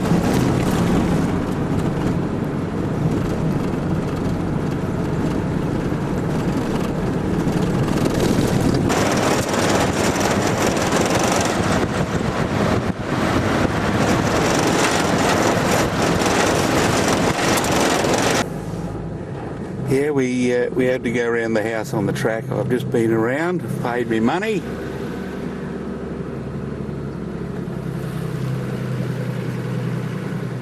They said, yes, Jim, there is a track back along the Zuwendorp cliffs, and it comes back through the Thunder Bay Road, which is down further. They said it's a little bit rocky and sharp, and Joker was there yesterday. There's a Sturs Desert Rose there, and he broke a steering rod. She says there's lots of campers out here, and she said you didn't see a convoy of 13 vehicles. I said no. She said, oh, they're coming in this afternoon. Convoy of 13 vehicles. So she said, be careful on the way out. And she said, be careful driving in here. She said, this place is full of campers. So we got to be very, very quiet through here. Shh.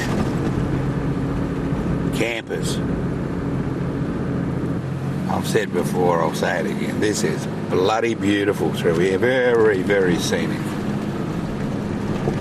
It's more scenic than Coffin Bay. It's more scenic than Port Lincoln, and it's a little bit more scenic than Waroona Island.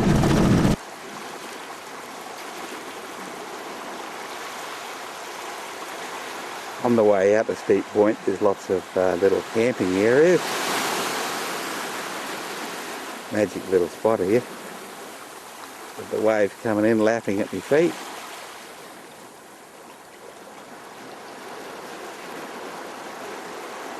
Got a car up there. Got another one there with a few people there. Got some tourists there. We've got another wave lapping at my feet here. Look, they're fishing, Mick. Hunters and collectors, mate. Hunters and collectors. You can't bloody get away from them, can you?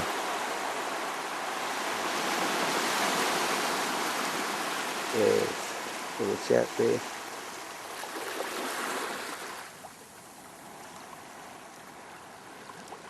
Have a look at this.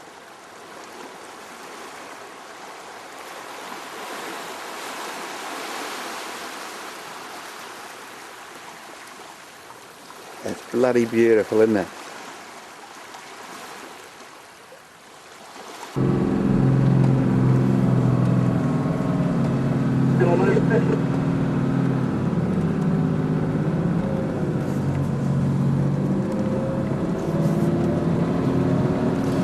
Nice wildflowers out here near the end of Steep Point.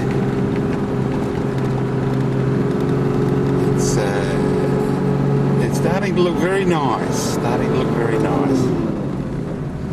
Getting close to Steep Point now.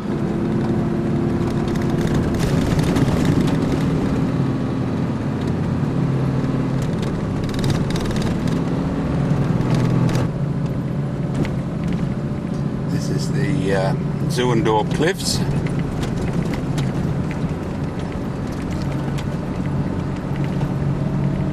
Apparently we drive along the edge here. There's a little boat out there.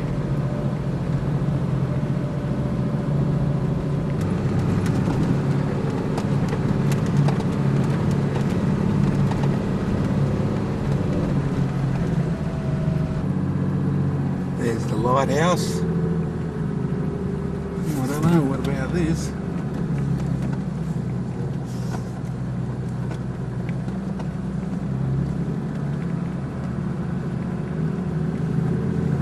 She said to take the track on the left of the lighthouse. See how we go. Well, there's not much here, Jim. All the main track goes over that way, Jim. Over to the, well, they said the fishermen go over there. But if you have a look at your GPS data, check out your GPS data, is. You see, I'm heading west. It's still driving west, Macca. Won't be able to do it for much more, mate. Oh dear, what a tangled web we weave.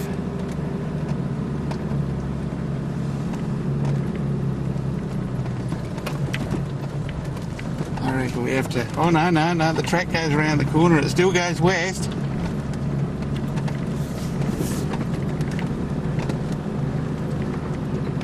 We'll have to take the dowdy out there amongst the rocks, won't we?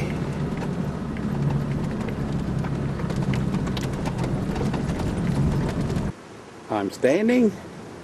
I'm still standing. I'm standing at the westernmost point on the Australian mainland. It's a place called Steep Point. Fairly nondescript place. Got a few waves down there this morning, Jack. If you have a look behind me, I'm standing on rocks here. There's the old dowdy. There you are, Jim. We got here, mate. Steep Point, Western Australia.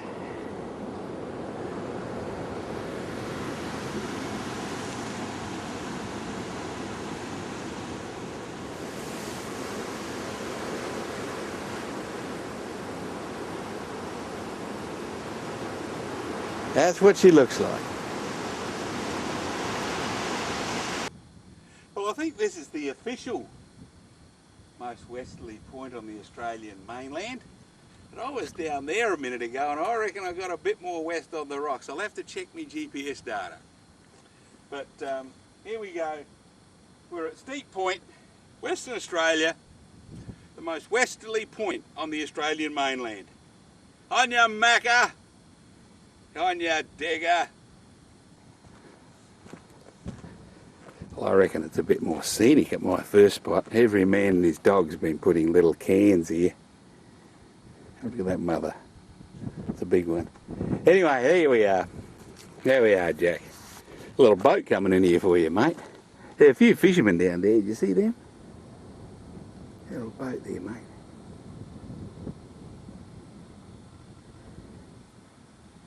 There's a fisher. There's a hunter and collector down there, Mick. Yes. Lady down at the toll booth said, oh yeah, they do a lot of ballooning down here. Now I don't know whether they're circus clowns or they make little funny animals out of balloons, but they do a lot of ballooning down here, Mick, anyway, so if you ever want to do some ballooning, you come to Steep Point, mate, alright?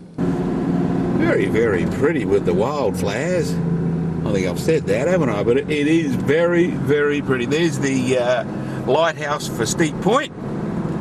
And And Macca, you can turn the video off now because, well, we're not heading west anymore, are we? We're on our way home. A bit sad.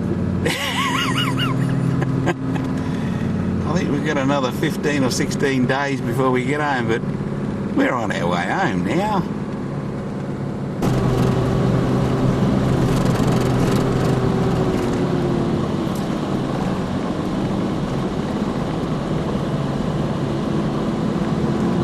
I didn't notice this morning. Oh, that's because it wasn't there. Oh dear, oh dear, oh dear.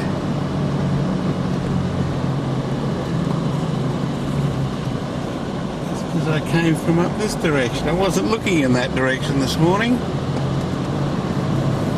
Oh dear, oh dear. We're back at Hamelin Pool Campground. We're going to stay here another night and listen to that generator over there. Oh dear, had a long day. Got tea going. We need some fibre in our diet, so what is this? High in fibre, source of protein, 99% fat free. SPC baked beans. We're just heating that up in my double boiler. That's what we're going to have tonight for tea. Yes. Whew, it takes a while to get out there and back, out the steep point. We left from here this morning. We travelled out along a very corrugated road, let down our tyres to 20 pounds. First time I've done that except to when I stuck on that beach at where was it? South End. I let them down to 10 to get out of there. There's a sign up there. Abandon ye all hope. Please let your tyres down to 20 pounds per square inch. And then you come on across another sign that says, make sure you let your tyres down to 20 pounds per square inch. And you come across a third sign. Make sure you let your tyres down to 20 pounds per square inch. The tyres will be checked. A fine will apply. A fine will apply if they're not down to 20 pounds. Anyway, we got out there and climbed up all the sand dunes. Got out there and people everywhere. People camping down here and camping up there. I was listening on the radio up at the radio scan coming out. Bang. I thought I better talk to them. Anyway, I pulled over the side of the road and 13 cars come through in a convoy. They're going out to Steep Point. But they're staying there the night. Oh, I'm boiling again, Rex. Yeah, they're staying the night out at Ken's campground. We got these campgrounds labelled Rubbish Tip, Albatross, Fred, Bill. Anyway, that way they're staying at Ken's. There's 13 of them. And I believe I went a little bit more west than actually the signpost that says the west. But anyway, you have to check your GPS data on that. I'll give that to you, Kev, and see whether you come to the same conclusion as I do. I actually got more west than the most westerly sign. We'll see about that, eh? Yes. Anyway, the monkey's off my back, isn't it? I've done that. All they've got to do is go home now, eh?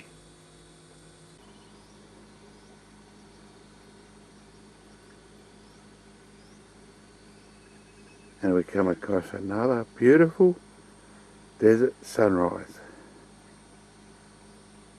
And we're one of the final few people in Australia to see this sunrise. We're at Hamelin Pool Caravan Park,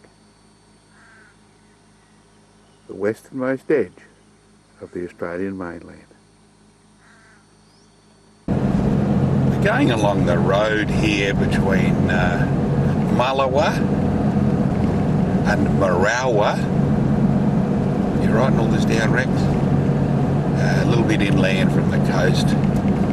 The little tourist bureau back there. Said the drive along here is one of the best drives in Western Australia for the wildflowers. And it's not particularly concentrated in that, but you just see them like here on the side of the road. The stands of the purple flowers, and you got the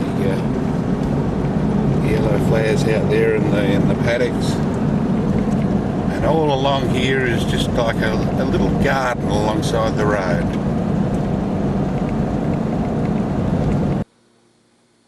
You get little stands of these flowers every now and again. The trees along here are out in blossom at the moment. Got little purple flowers and little white flowers all over the place.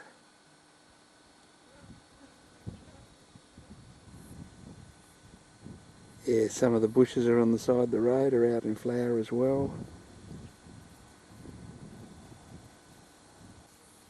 This forms a carpet of colour. I suppose each individual plant doesn't last very long.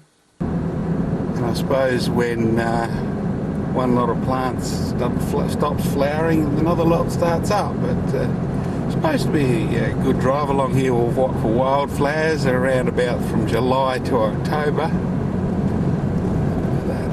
Just splashes of colour.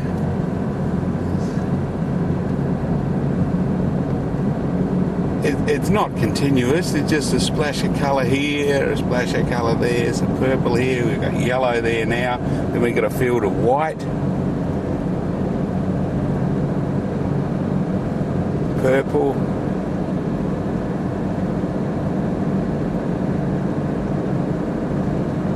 got some deep purple ones there. Mick would like them. Mick likes the deep purple, don't you, mate? Eh? You like the deep purple ones?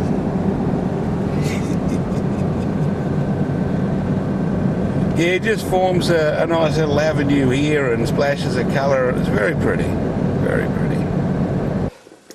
I wasn't going to do any filming tonight, but I've just tasted that mixture there, and it's absolutely magnificent. What have I got? I got braised steak and onion. I've got some leg ham from Thin Pigs. I've just chopped that up and put that in there. I've added some, this is where the taste comes in, some Kikkoman soy sauce and some imported product processed in Australia, black pepper. And it's coming up a little bit alright, Rex. You make that up at home, you can't go wrong. Yeah, we've been looking at wildflowers today. Look where we camped here. It's called the, have a look at that. The Coldstream Campground. We're down the back. We're in campsite number 9. And you'll be disappointed to know, all you people out there, and Kev especially, the road in here is not on City Navigator. And it's not on Shonky Maps. Be warned. Yeah, it's not a bad. There's lots of campers down here. See that? We got someone just up here, and we're camping al fresco tonight. Because that's the way the cookie crumbles. That's the way the cookie crumbles. Yes. Oh dear. Had a good day today. We were looking at wildflowers and weren't picking wildflowers. We were just looking at them, alright. We were looking at wildflowers, and that's a pretty drive from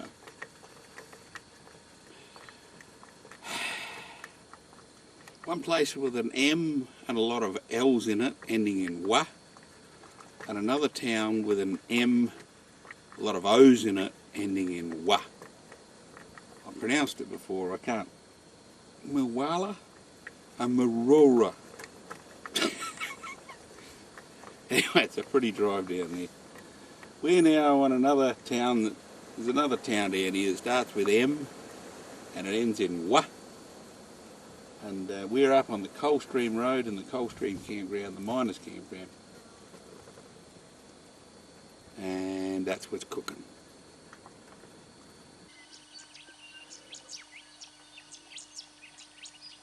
Good morning. I know I only showed you strips of wildflowers yesterday, but last night I was camped in a camp called Coldstream Campground, and it was just up there. I've just got up this morning and driving my way out. This is what the wildflowers, even though this is only Salvation Jane here, you see this countless of these little flowers in the morning.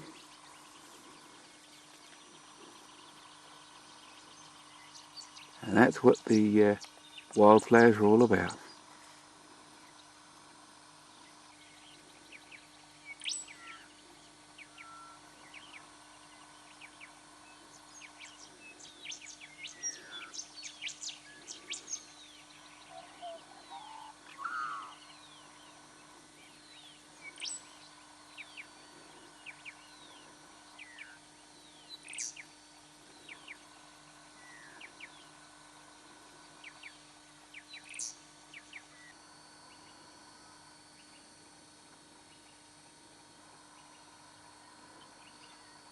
Bloody beautiful, isn't it?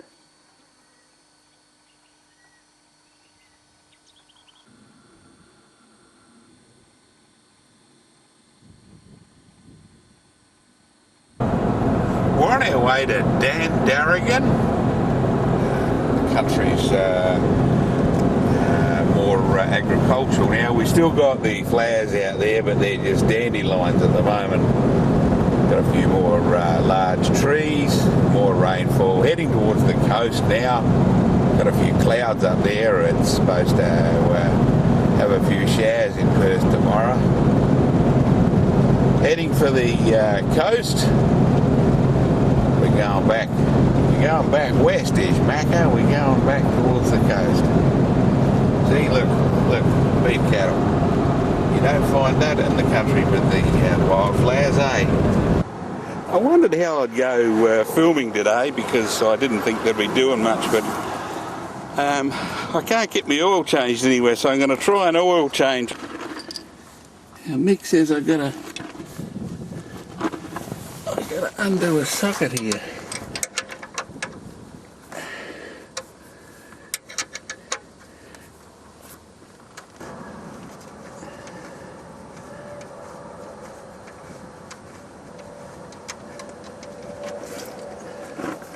Oh, it's dirty, Mick. Oh, it's hot too. Now that glove I used, Mick, I think I'll throw that away, all right? Oh, look here. Here, Mick wants to see me hands. Look. Geez, I hope it doesn't fill a bloody bucket. There it is, Mick, running out, mate.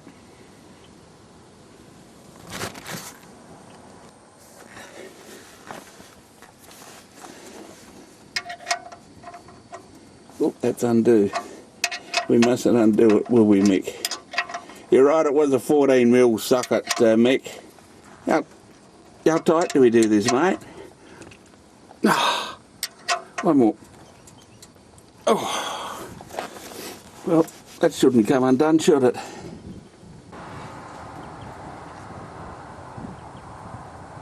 The stuff going in, Mick, looks a lot cleaner than the stuff that fell out.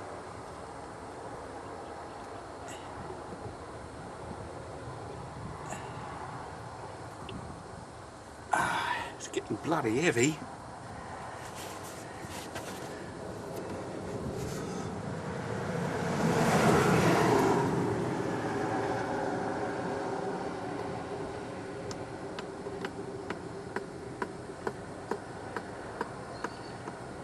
In with the good oil, out with the bad oil.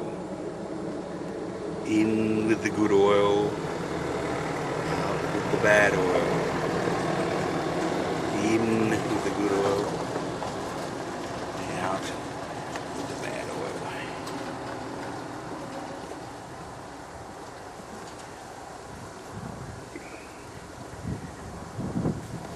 Well, there's one 5 litre drum gone.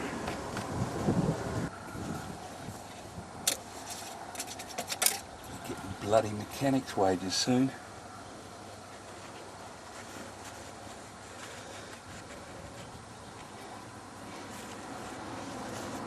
Message for Bill Fay. How you going, Bill? You doing all right? Sorry, you can't find the hole, Bill. Mick's having a bit of a giggle now, aren't you, mate? You want to see me hands, Mick? They're filthy. They're filthy. They're filthy. Yeah, Bill, what was I talking about? I was speaking utter rubbish as usual. Got to put some more oil in, Bill. Yes. Should be the right level now. Yes, I must apologise, Bill. I didn't take your big bear on this trip. Haven't got room for it, Bill says. You got a seatbelt, haven't you? On you, Bill. No, I didn't bring it with me on this trip.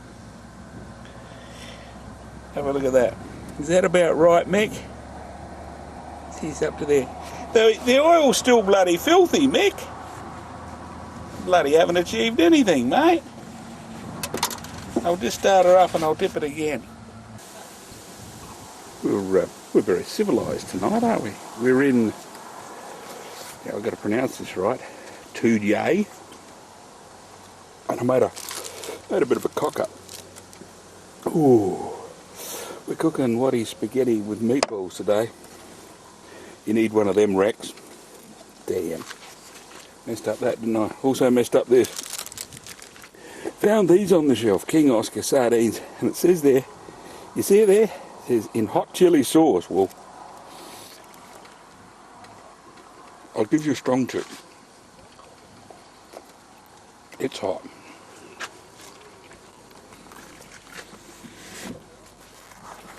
Ooh, yes, she's hot.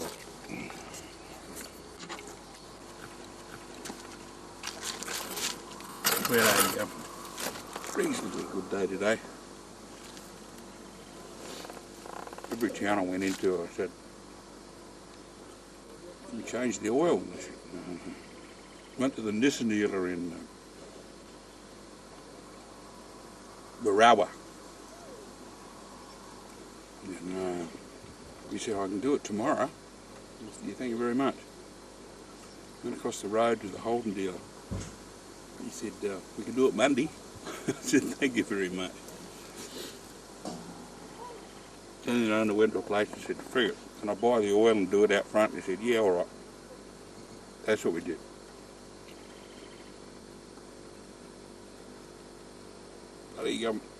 Mick, I got black under my fingernails. Where do you reckon that comes from? Good morning. We're up early this morning on our run into Perth on a nice rainy morning.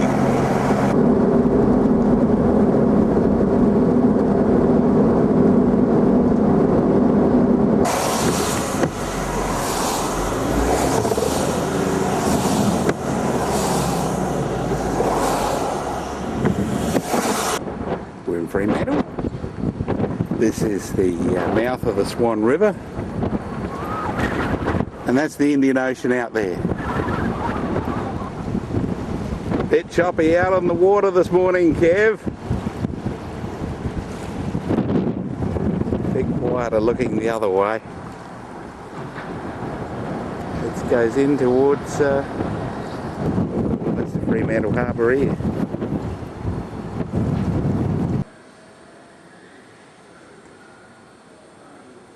Inside the Maritime Museum.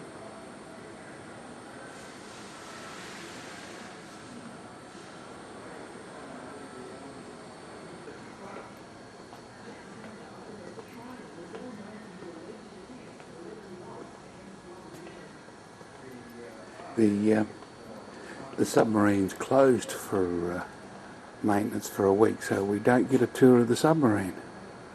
It's no good, is it? There's Australia 2 up there. There's the wing keel.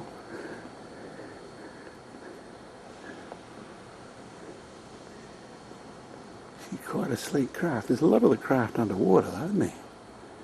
But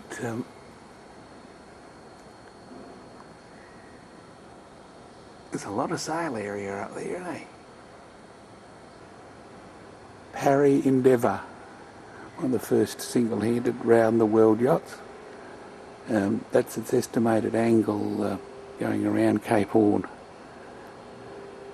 in a following sea.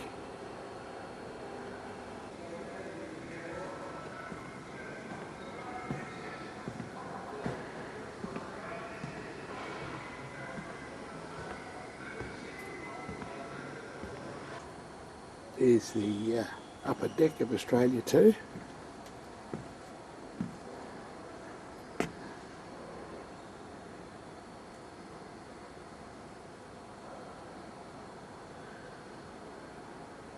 All the yachting accoutrements. There's the little Jenny Craig machine there. All very good. Would have been a dangerous business whaling, wouldn't it?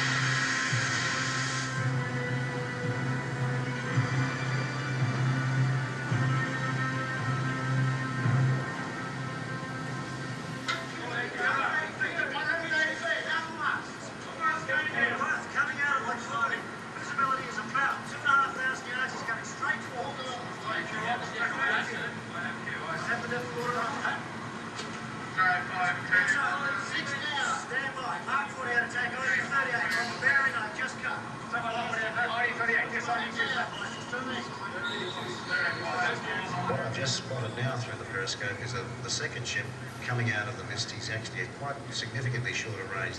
I'm going deep in emergency to get down to a safe depth to prevent being run over the top, and I'm putting off a snap attack of him as I'm going down.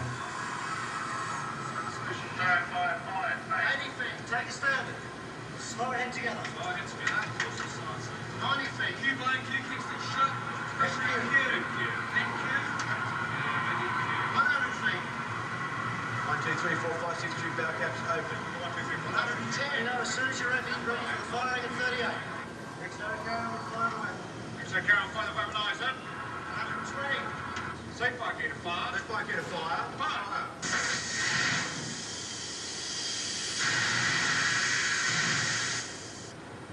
In summary, I believe I've conducted 2 successful attacks against warships. Yes. The submarine's closed for maintenance. Well, there you go. They said it's the first time it's been closed for maintenance for 3 years. You never know your luck in a big city, do you? You'd appreciate this, Maury. There's a replica of the conning tower of AE2, Australia's second submarine bought off the British, scuttled in the Mediterranean at the entrance to the Black Sea. I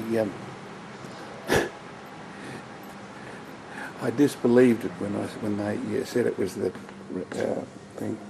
Discussions are taking place between the Australian and Turkish governments to decide the future of the wreck. Yes. You've read the book, haven't you, Maury?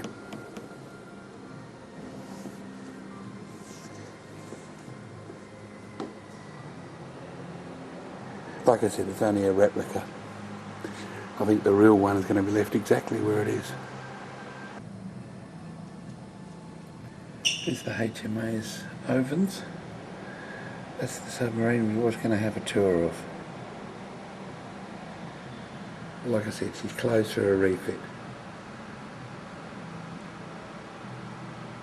Disappointing, eh? And here we leave the Maritime Museum and we'll go and see the Shipwreck Gallery. And we'll leave the 3 quick flashes behind us. This is the remains of the Batavia. You can see the several layers in the hull there. It's, I've asked them, that's actually a replica of the portico. The real one is actually at Geraldton.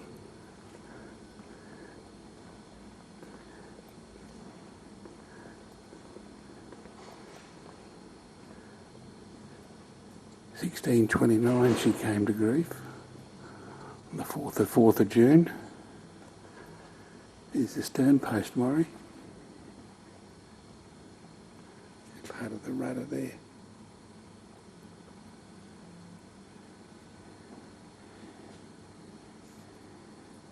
She carried 325 people on board.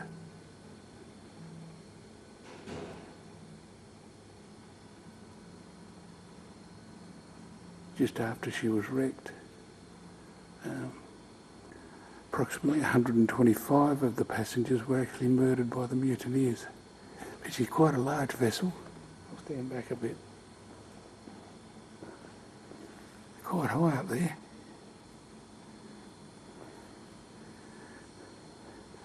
Nice bit of woodwork here for you, Maury, look.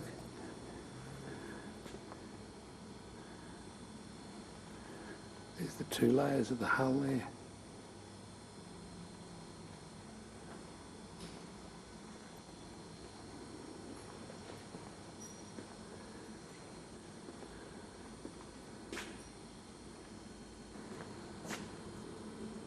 Nice cannon. Yeah, Murray, you can still see the emblems and that on the ironwork.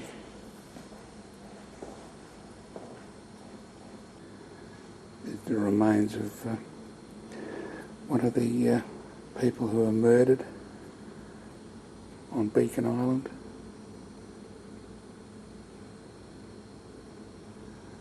It was drawn by one of the mutineers. Actually drew a representation of what it was like on the island during some of the killings.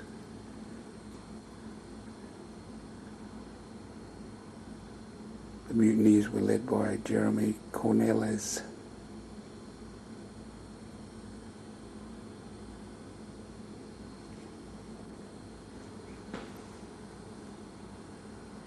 From the upper gallery, looking on the inside of the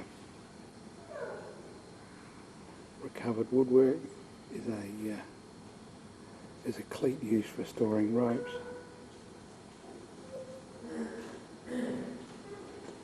It's the inside of the hull here.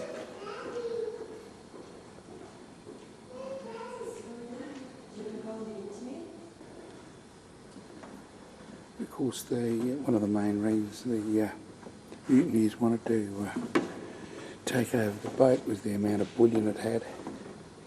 It had, when it started out, 12 chests of bullion. Most of it was actually recovered by Pelsart when he came back. But still there was enough left on the bottom to make it a sort of a treasure rack. They had coins of many denominations.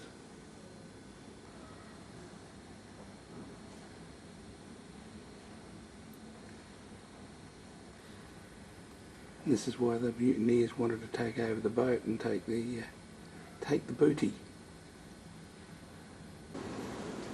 We've left the Batavia room now. This is the earliest known shipwreck, was the trial in 1622. This is the cannon from the trial. Hit the Montebello reefs in 1622. And the cannon was recovered, but the undercarriage was made to original specifications. Here's the anchor from the Zuendorp.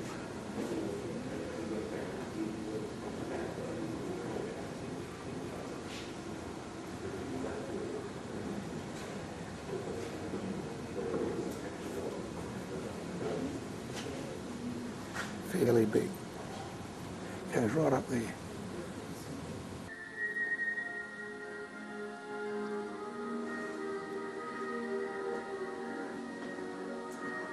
Lots of the early charts from the Dutch explorers. There's the Australian coastline they knew about there. And Batavia was up in here.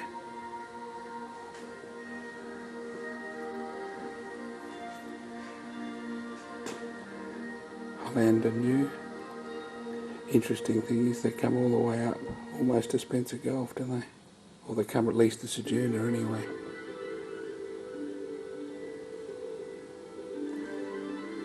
Before the invention of the chronometer, or a modern clock in the 18th century, the explorers and navigators were unable to chart the direction east or west. Today we have access to highly sophisticated satellite navigational techniques that allow us to read our longitude and latitude from any position on the Earth's surface at any given moment. The simple techniques available to early navigators did not deter them from making incredible passages across the seas, but they were often out of sight from land for weeks or even months at a time. The Dutch enjoyed over 200 years of success in seafaring nation.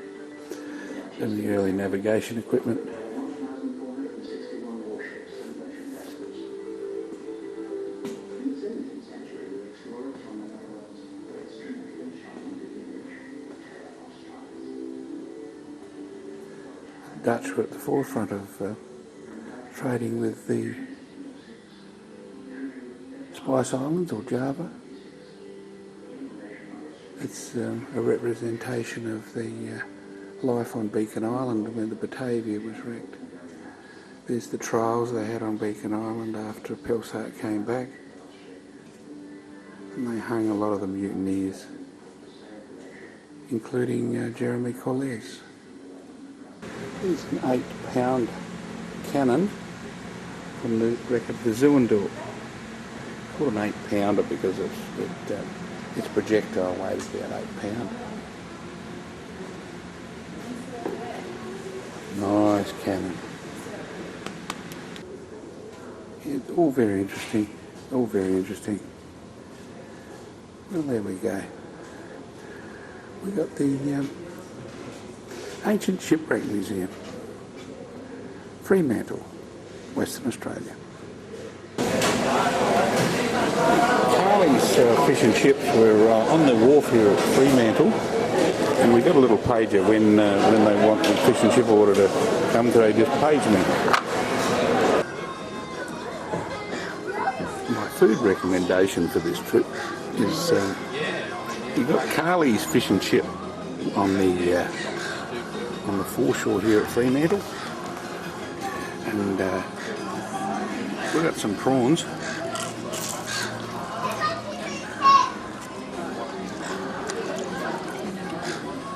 And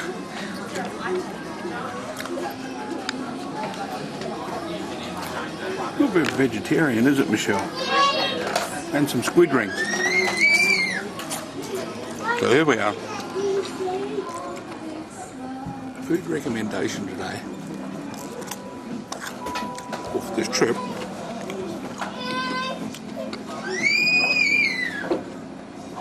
Jack doesn't like me doing this, do you, Jack?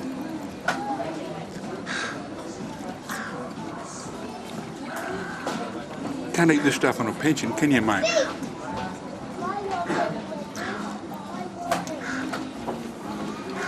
I don't think it's very healthy either. So there we go.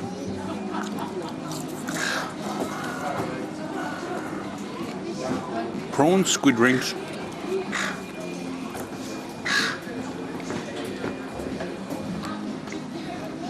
And Carly's. What's it called? call it? Carly's Fish Market Cafe. Foreshore at Fremantle. In amongst the seagulls. Yeah, that's where we're sitting in there. This would possibly be Millionaire's Row. There's a nice boat there for you, Kev. I bet you the Coast Guard wouldn't pull their ticket if you had that anchored out bloody off Warrenna Island, would they?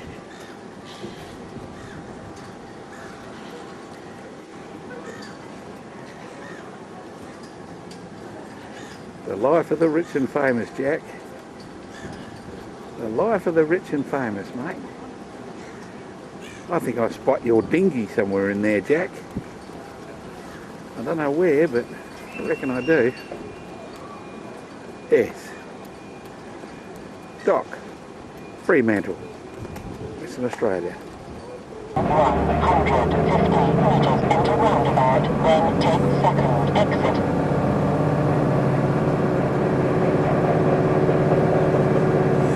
Going to make our way out of Fremantle now. We're heading for Serpentine National Park, south of Perth. We're going to camp there tonight, but my directions aren't too good, and GPS data on that area is not all. 150 metres, turn left. GPS data on that area is not all that good. There's the next one. Turn left on the next one, young lady. Alright, turn here. God knows where we're going. You've probably gathered by now I call my GPS God, because because only God could get me out of town safely.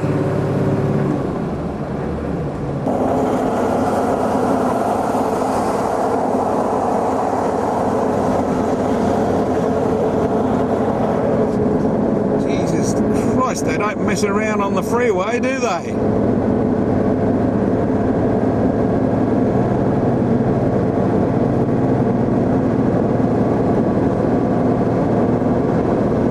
Yes.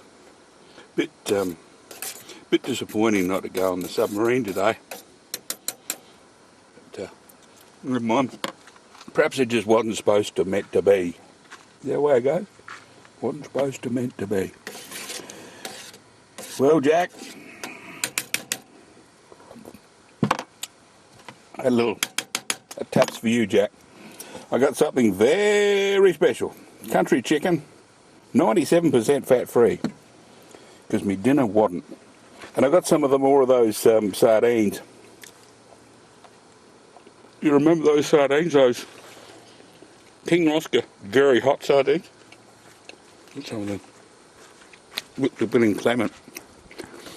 Got me TP range stopper. Where are we? I don't really know, actually. We're in one of the state forests, south of Perth. Near a town starting with J. What's it called? Oh dear. What do we got here? Geraldton. There we are. See that? See, we're down here. That's where we were last night. We were up in 2-day. 2-day, yay. There. We're now in Geraldton. We went into Fremantle. Yes. Spoke to the little girl and can you tell me where this parking spot is out there? She said, oh, that closed up 2 years ago. I said, where can I camp tonight? She said, oh, I'll go up in the forest, you'll be right. So anyway, we're up in the forest and we're going all right. Good morning. We've got a lay day today, which means we're going back to the same camping spot we were last night. We're going back there tonight, and we're going to have a crack at going back into Perth and have a look at that. Bloody submarine tour. We're driving through the forest. This is the Serpentine National Park. Writing all this down, are you, Rex? Serpentine National Park, and we're going to have a look at the big dam. Supplies a lot of the water to Perth. was camped in amongst that little section of this last night. This is the dam wall at Serpentine Dam. There's the wall up there which we drove across. The water's up to about that high. It's fairly full, fairly full. This is Perth water supply. It comes out of the bottom of the dam here. Goes into a little settling pond there.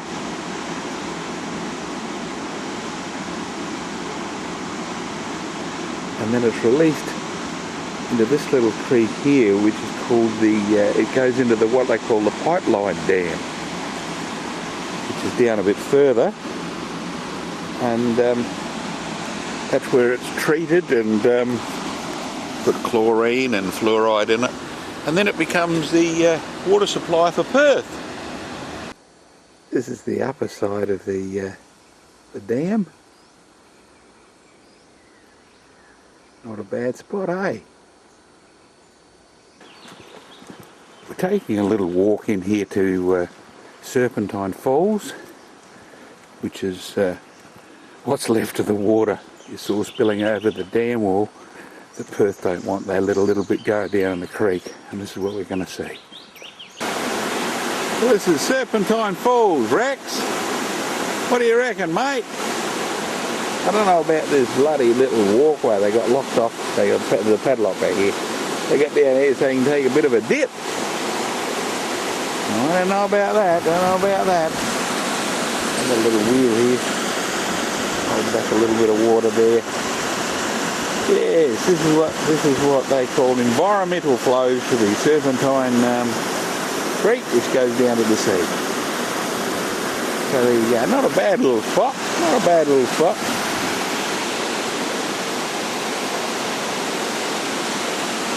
So there you are, Rex. Serpentine Falls, near Perth, Western Australia.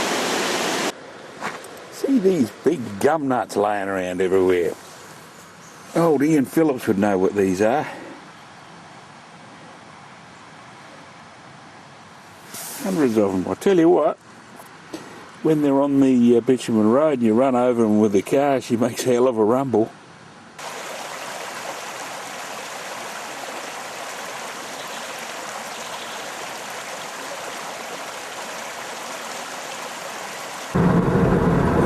Through the forest. We're on Nanga Drive, we're in the Lane Pool Conservation Park, and there's a beautiful drive through the tall timber here. A little bit different from the Nullarbor Plain and Steep Point, eh? Oh yes, a little bit different. In Jarrahdale there's a couple of little walks, and we're going on the little one, and very pleasant walk through here. It's been raining on and off all day today, and I don't mean showers, it's been pelting down, alright? But we're here amongst the big trees. Apparently they get a bit bigger as we get south. Anyway, they're I'm camped in the state forest near Jarrahdale tonight again, and we might go for a walk up there. We're near where I'm camped again anyway, but we've got a few ferns here, a few birds singing up there.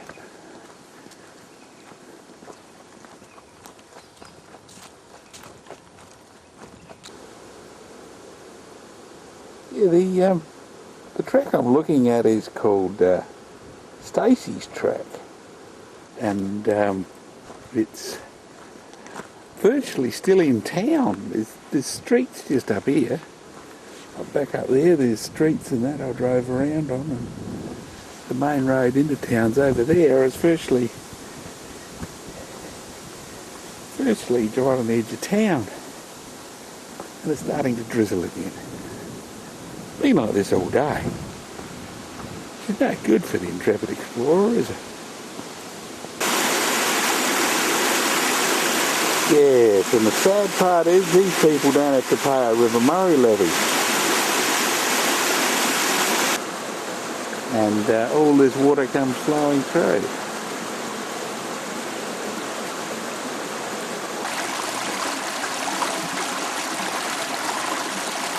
Not bad, is it, Rex?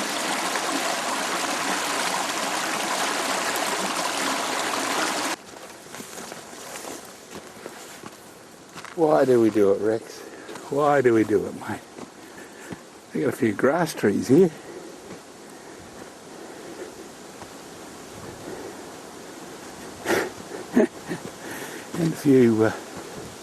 and a few large trees.